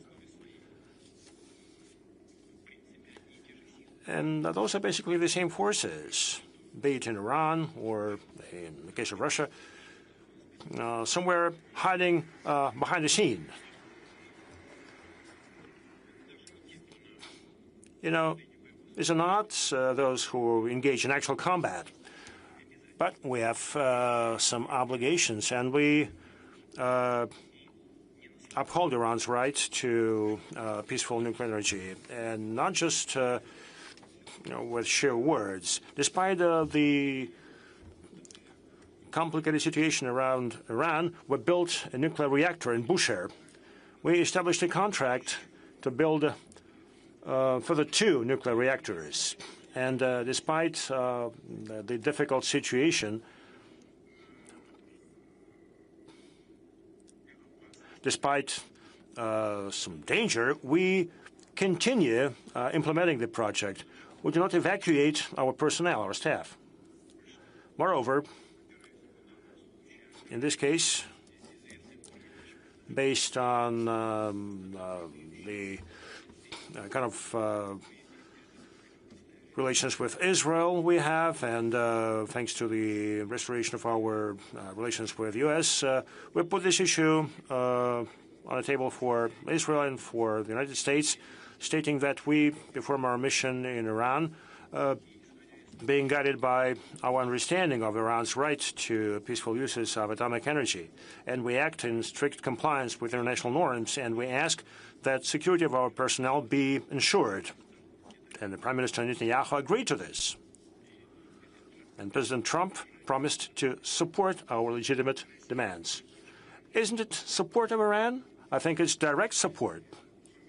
Besides, we took a very specific position in the UN, and our position, including in the UN, and I'm deeply convinced of this,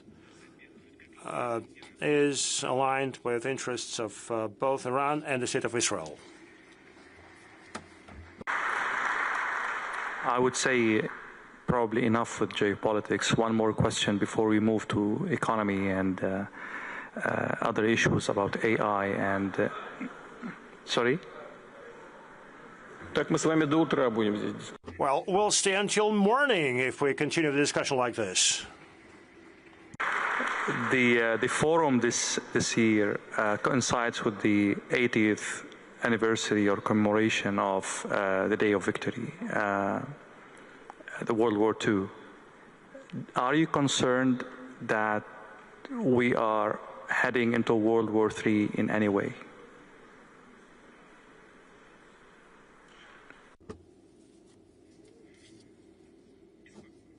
It does concern me.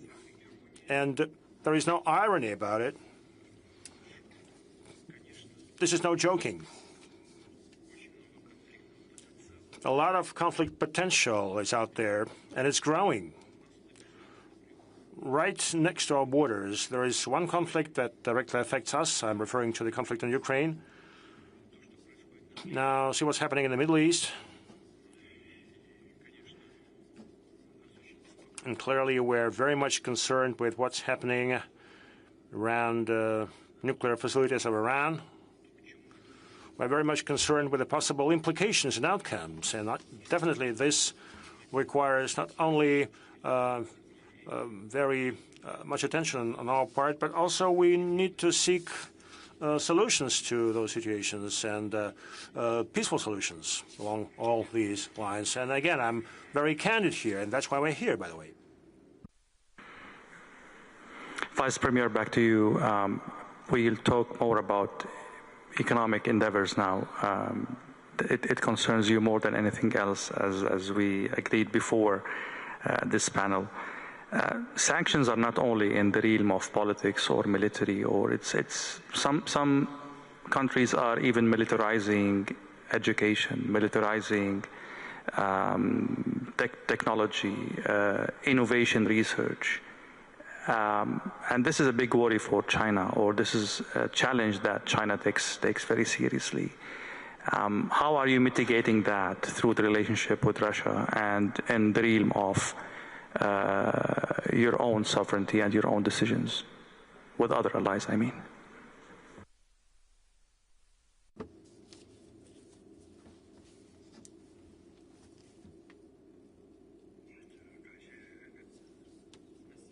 Thank you for the question. Let's look at the world around us. Science, technology, education. These areas are crucial for the progress of humanity. Their importance is unprecedented. And let's give it some thought. I mean, this entire progress would not have been possible without cooperation among different nations and countries, without learning from each other. Therefore, education, science and technology are indeed irreplaceable factors for future development of humankind. As you've suggested, some 7 to 8 years ago, we saw some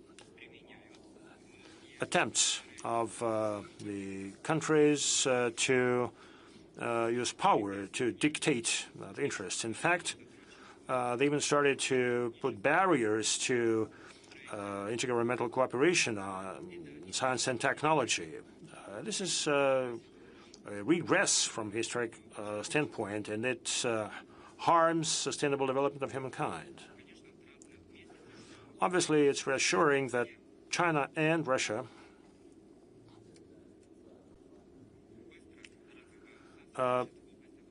developed their cooperation in science and technology very quickly. The pace is very high, and we can confidently state that our two countries give perhaps one of the best examples of such cooperation. In terms of education, in all areas, including student exchanges, teaching of languages, this cooperation booms. And this is where this cooperation has reached a very high level. More than 800 universities in our countries establish 15 associations of universities specializing in specific areas. As to science, we set up a joint fundamental research institute. We set up high-level scientific labs. They cooperate within the framework of mega science projects, and we expand access to scientific equipment. And now we've had some impressive outcomes. And again, the whole world continues to evolve, continues to develop. And even without great powers, we would have been able to develop successfully. Don't worry about it. Don't worry about it. Our practice during recent years has demonstrated that wherever you hit the hardest, this is where you would develop faster. The Americans are trying to block the development of our science and technology. And this is not something that emerged yesterday or the day before yesterday. This is something that they've been doing for decades. However, all their attempts only make us stronger in the areas that are trying to hit. Today's restrictions only create good incentives for our development going forward.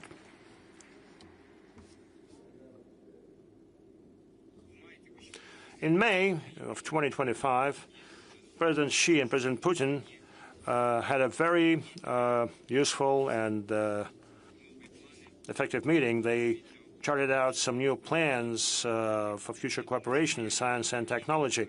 And I think that implementation of those initiatives would only help to further strengthen and expand our collaboration, and would expand the scope of this collaboration in such areas as AI, low-carbon technologies, biotechnologies, new materials, aviation and space. And obviously, we will have some very tangible outcomes in those areas. We improve our cooperation mechanisms. our two governments take all the efforts to further expand and strengthen cooperation in those areas. Thank you. Mr. Putin, I listened very carefully to your speech, and you mentioned investments, but it wasn't that clear about foreign direct investments. Where does Russia stand on that? Where do you stand on that? Do you still care about foreign direct investments? You see that as an opportunity, as a burden? I mean, help us understand where Russia stands in this regard. We absolutely believe that private investment is exactly what we need. And I guess without private investment, Russian economy would hardly be able to successfully develop. And that is fully applicable to foreign direct investment as well. And there was a whole number of investors who've been doing business here in Russia for a very long while. Well, we never forced them to leave. We were not pushing them away. We were not evacuating them. Many of them decided to leave on their own with major losses. But our attitude in this regard remains unchanged. Yes, investment potential of our economic operators is fairly large, but undoubtedly, we very much welcome any kind of foreign direct investment. I would say major capital investment of the first quarter of this year amounts to 8.7%. And I know what was happening on the platform of this forum during those days. I know there was a whole number of discussions during various sessions where well-known problems were discussed, certain tension caused by the high policy rate, and risks that those investments level will not stay until the end of the year. But nonetheless, the Central Bank of Russia proceeds from an idea that lending to the real sector of the economy would stay at the level of 10 to 11%. We'll see what will be the outcome. I very much would like those numbers to stay on this level. But foreign direct investment is something that we undoubtedly very much welcome. It's not that we just welcome it, but we are also going to create every possible term to make this environment favorable and comfortable for our partners. Here in the room, we have our friend from the Kingdom of Bahrain. And if we are to look at what Russian Foreign Direct Investment Fund is doing, they already have an agreement to make some early steps in this direction. They're not too big, just 15 billion rubles. Those are the first projects of the kind. But we are also working very closely with the United Arab Emirates. That's work done by RDIF and the sovereign wealth funds of Saudi Arabia, of United Arab Emirates. Our partners and our friends have taken this decision a while ago, several years ago actually. They choose to trust their Russian partners, and automatically, and I'd like to emphasize that, they automatically co-invest into those projects that Russian Direct Investment Fund chooses to invest. They automatically invest 10%. They co-invest with us. This is a token of great trust, and we value it very much. And then they keep raising their share of investment. Well, feel free to talk to Mr. Dmitriev, who would be able to name the exact numbers, but we're talking about many billions of US dollars. Obviously, there are other sources of investment and tools for investment available. There are virtually no limitations to the particular areas where the investor may choose to put their capital in. And this is one of the key areas that I believe we should focus on in cooperation. Having said that, there are two trends that I realized talking to Russian businessmen, either here or back in my country, UAE. There is kind of rejection of buyback. You know, when the war happened, there was some foreign investments that were bought by Russians, and now these might want to buy back their investments. Russia seems to be blocking that because new Russian entrepreneurs bought and invested these operations. The second trend that I realized is that people are a little bit worried about nationalization. There are some nationalization efforts taking place within Russia. I read about one of the airports being bought back or even taken by force of court from the Russian owners. So how do you see these two trends impacting the rebound of the Russian economy?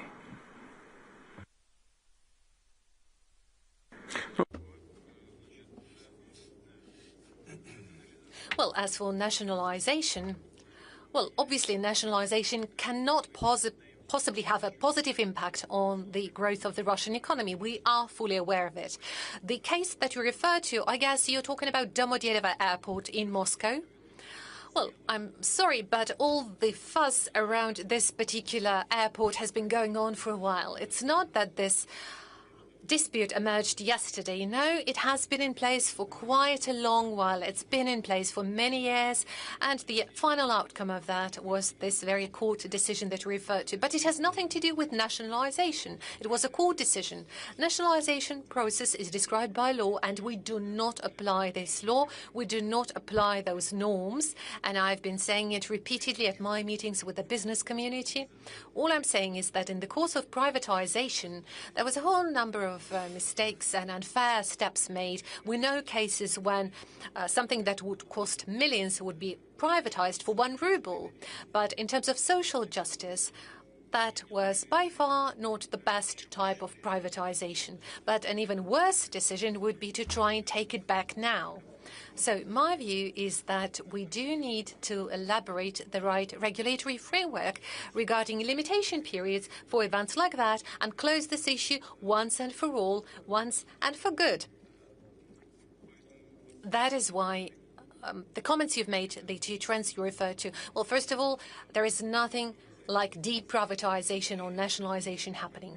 As for the potential buyback options to be used by our partners, well, there are some aspects that we need to pay attention to. Number one, we need to understand how exactly those partners were leaving Russia. What were the terms? If some of those companies or investors were leaving due to political reasoning under the political pressure of the elites of their countries, that means that those partners are not really reliable. They put the companies, the teams of those companies in a very difficult situation. They could have lost their jobs, but it didn't happen because Russian companies have taken over.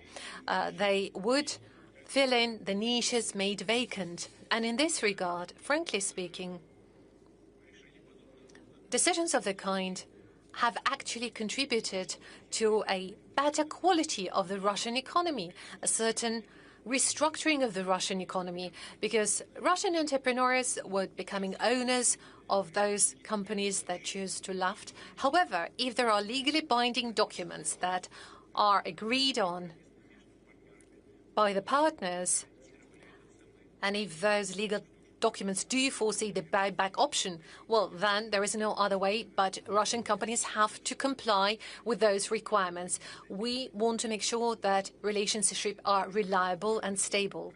That has not always been the case, which is why I've given an instruction to the Russian government. They're going to act on that, and I request the members of the Russian parliament to support those suggestions once they are elaborated and presented for hearing. But I do believe we need to make a comprehensive decision regarding comeback of those Western companies who are willing to come back to the Russian market.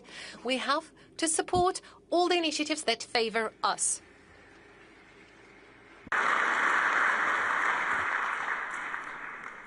Mr. President, how your country is, let's say, taking advantage of the current economic situation in Russia,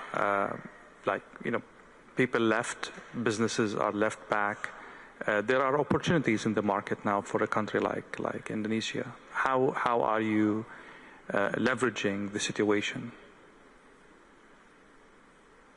As I mentioned that I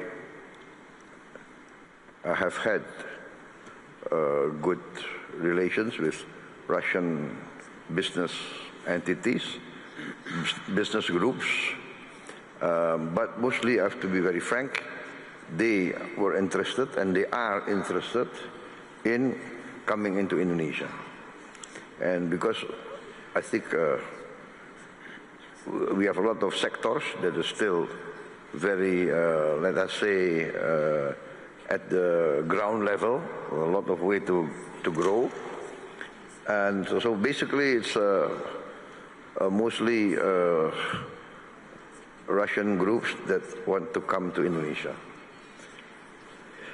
But before, our groups have joint ventures with Russian groups in commodities trading, oil and gas. So, and now we open our markets for Russian agricultural products. So, I think it's not that we're going to take advantage, but we are going to look for all opportunities, because we have also been given a very heavy dose of tariffs from everybody knows, right, from the American market. Yeah? So we are forced now to look for new markets, Africa, Latin America, Eurasia. We are just concluded. We are in the process of concluding a free trade agreement with the Eurasian Union. So European Union, of course. So it's a matter of, for us, it's a matter of diversity. But yes, we are confident. We have our strengths. We have our ability, and our relations also with China is very good and very strong. So it's not that we are optimistic, to say the least. Thank you.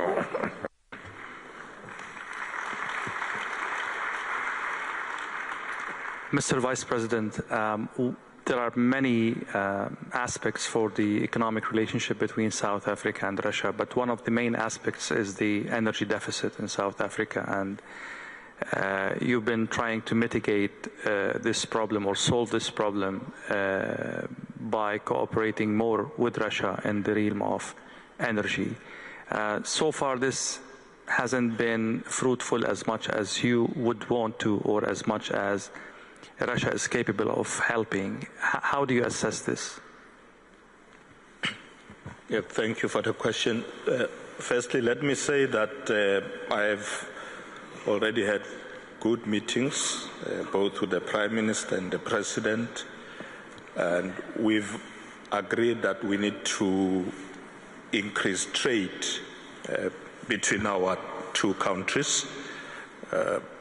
Currently, trade between South Africa and Russia is it's estimated at about 1.3 billion US dollars. We think it's quite low, so we want to triple that number in the next 4 or 5 years. So we've looked at various sectors. We've looked at the energy sector. Russia is having a lot of good technologies in that space. We're looking at solar, gas, nuclear, and already our ministers are talking about the details. We've also talked about critical minerals, particularly to support our local beneficiation efforts. We also looked at agriculture. We are exporting citrus fruits to Russia. We are exporting wines. But we need to increase the volumes.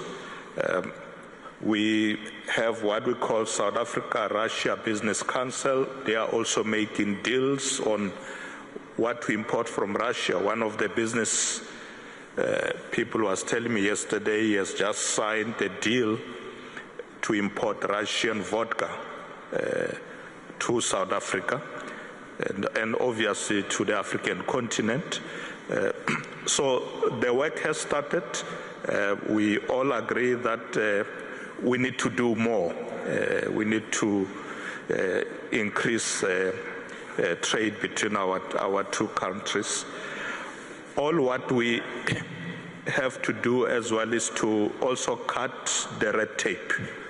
You know, some of the business people were talking about the bottlenecks, things that make it difficult for them to be able to trade with their partners in South Africa, the issue of the financial situation, the currency, which our Reserve Bank is looking at, so that we make it easy for business people to do business.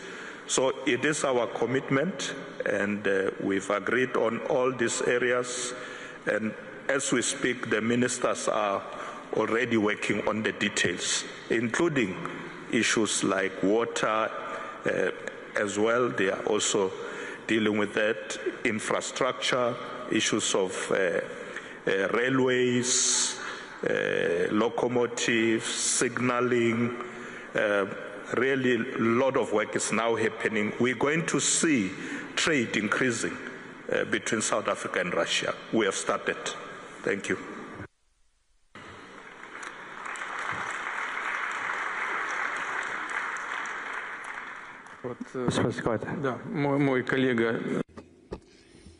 A colleague of mine from South Africa said that imports of Russian vodka are about to happen to South Africa. Well, you know what? It's a most important and proper step. Why?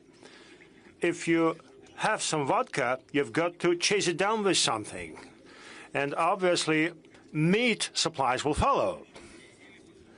Or grain imports would follow.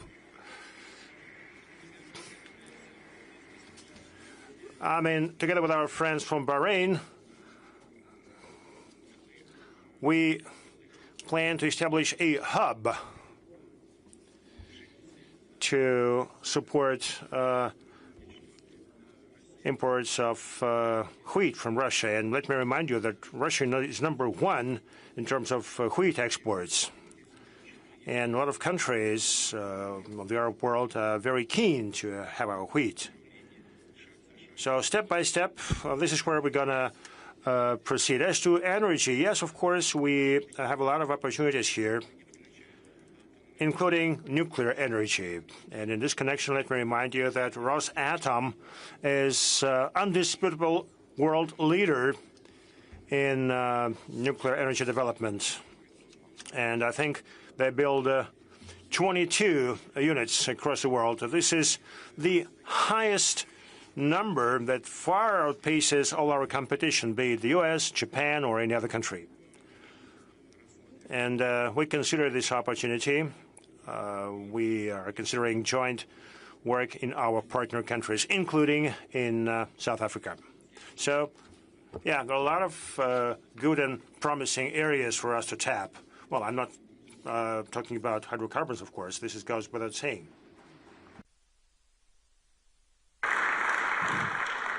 There is no doubt that more vodka will help the world to put the mood in a better condition. Mr. President, at any rate, it's going to be more fun to live, right? I will go back to the tensions in the Middle East, not from a geopolitical perspective, but from an oil-related aspect, which is the supply shocks expected in the market due to the Iran-Israeli war taking place. Can Russia step in, or your capacity is constrained by sanctions and limitations?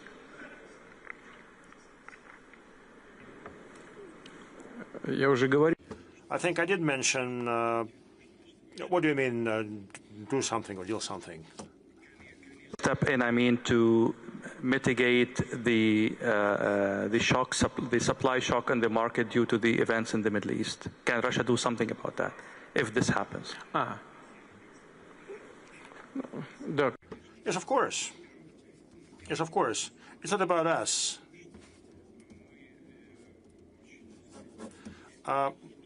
It's not just about us. We strictly follow all our agreements reached with our friends and partners under the OPEC plus framework.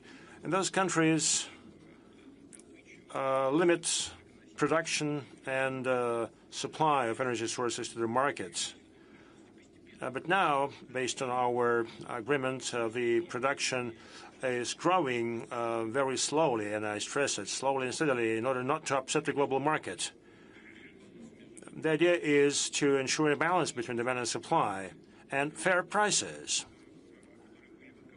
that would be comfortable for both producers and importing countries.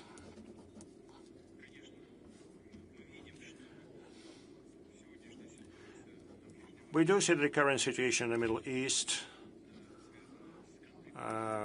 related to the conflict between Iran and Israel has resulted in some price hikes, but our experts believe that this hike is not very significant. It's like, what, $75 per barrel? It used to be $65, like $10 differential. And this is where the price stuck. Many countries, including the Gulf countries, can increase supply and production significantly. But again, as a rule, we do this in a concerted manner, and this is how it will happen, I hope. And the UAE and the Saudi Arabia is very particular about this. And again, our decisions are well balanced. Altogether, we'll look at how the situation would unfold. As of now,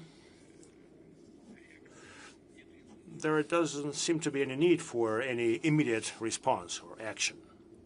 The latest sanctions on Russia aimed at the so-called shadow fleet, how this will impact the supply to Asia and other places in Africa, how it will impact Russia, how it will impact your friends as well.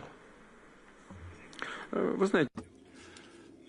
You know, our ill-wishers keep trying to find ways to harm us economically, but they suffer themselves. You know, you mentioned energy sources. Our experts, and not only our experts, but Eurostat as well, came up with the following numbers. The losses that the Eurozone sustained due to rejection to buy our natural gas, the losses were to the tune of 200 billion euros. 200 billion euros.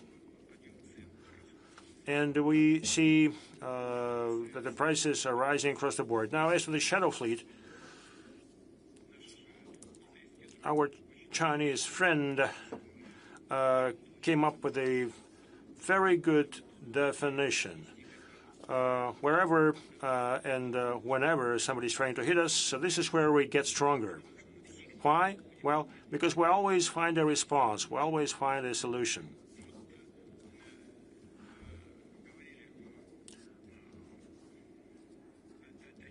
We talked about tariffs. We mentioned tariff policy.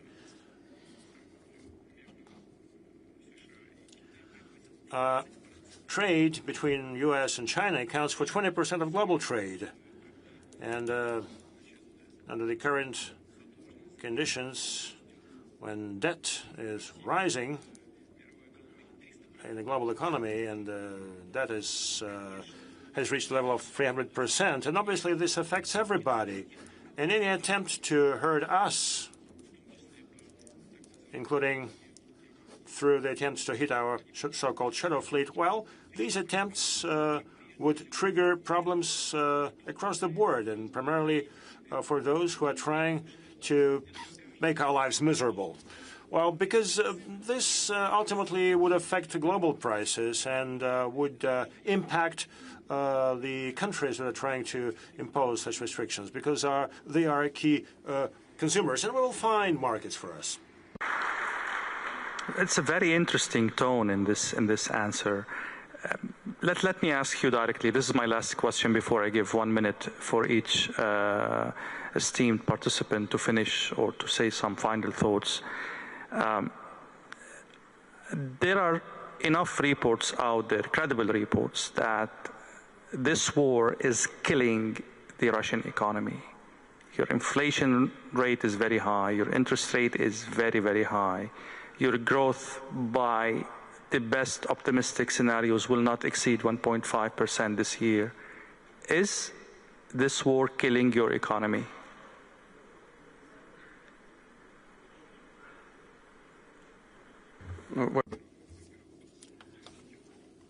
Well, debt is not rising. Our debt is among the lowest in the world. As to the economic growth, as one author once said, the rumors about my death are greatly exaggerated.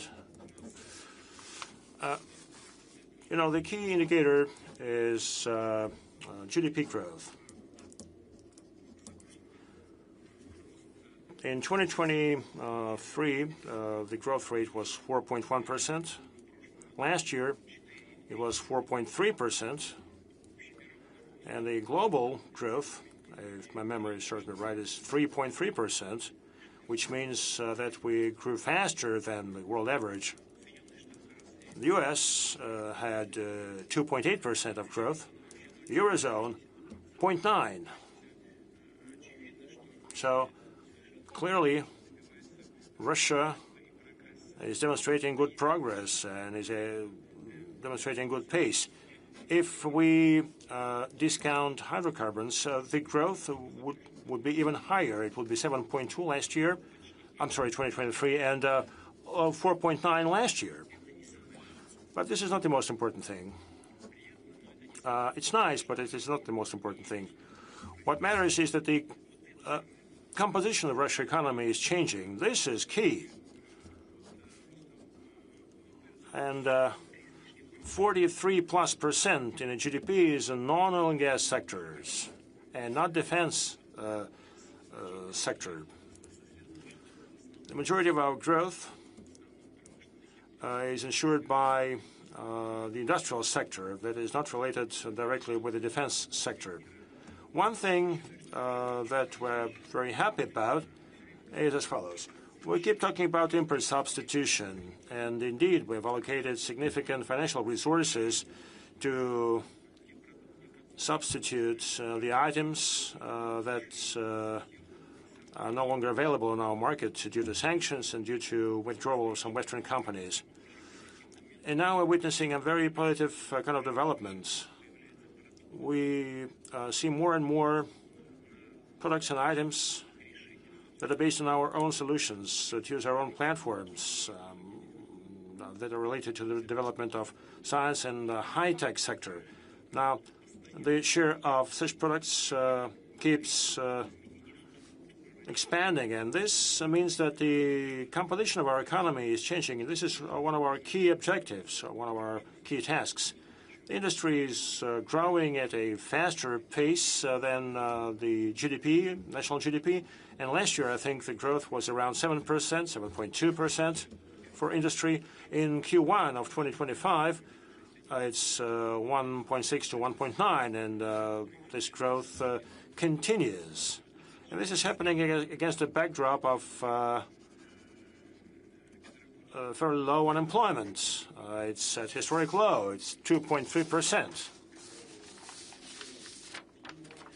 Indeed, the price for such tremendous growth of economy, and the growth is very high, the price is inflation, in fact.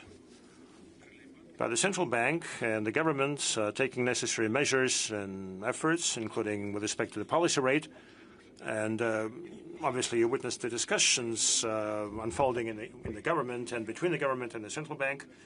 Indeed, there are no simple solutions here, but overall, we have been able to address this issue too. But inflation is in single digits. It's like 9.6, right? Madame Nabiolina would nod, right? It's around 9.6%. Some claim that the baseline inflation is already 5%. Well, I've been loaded with numbers over the past 2 days trying to explain to me where those 5% came from. But anyway, The Bank of Russia believes that by the end of the year we're going to have like 7 to 8%. I think it's going to be 7%. This is what I hope for.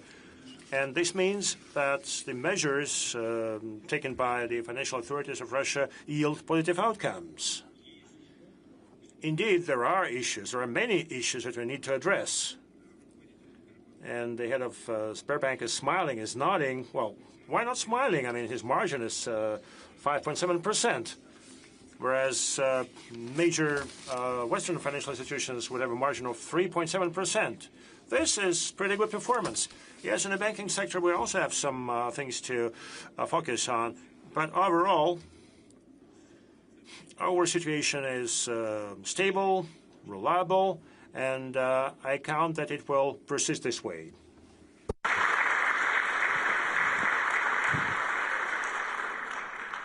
That was my final question. I will keep like 1 minute round for each participant. If there is anything I failed to ask or something that you have in mind to go, Mr. Vice Premier, go ahead.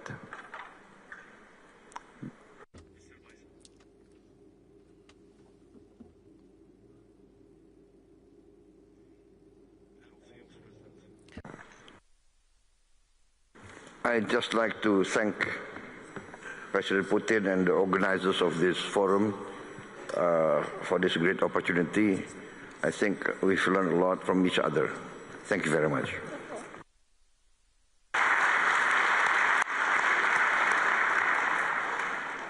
I would join my voice to you, Mr. President, and I would like to thank His Excellency Mr.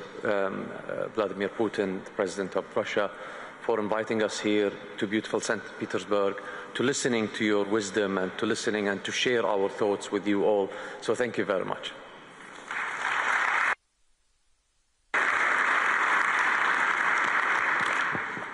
I also want to thank President Putin for this invitation for us to participate at this important forum.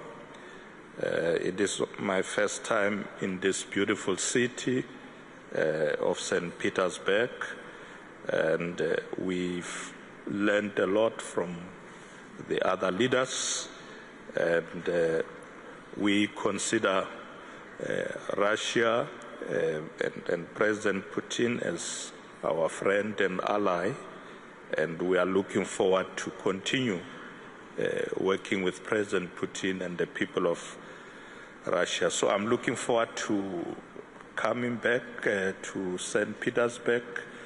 Mr. President, I haven't had time to see this beautiful city. Maybe tomorrow I might have some time to go around, but I'm looking forward to coming back next year. Spasiba.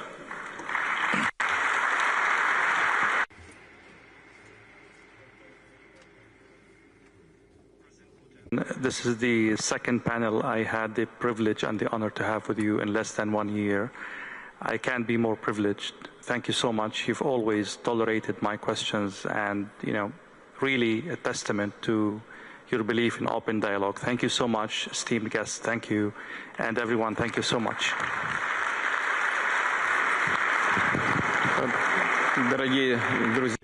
Dear friends, dear colleagues, allow me to express the words of gratitude to our moderator.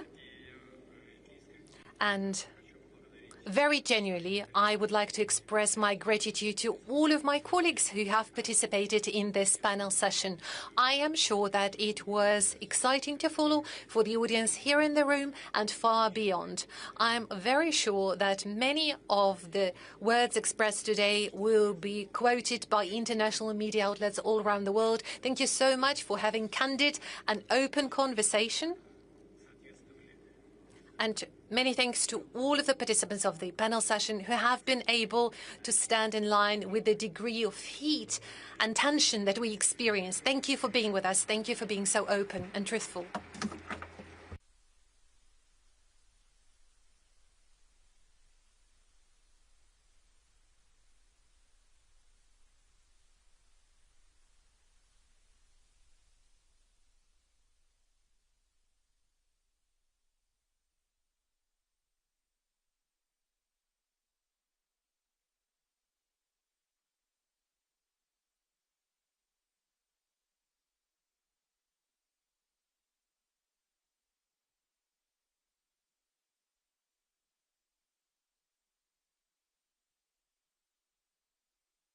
you.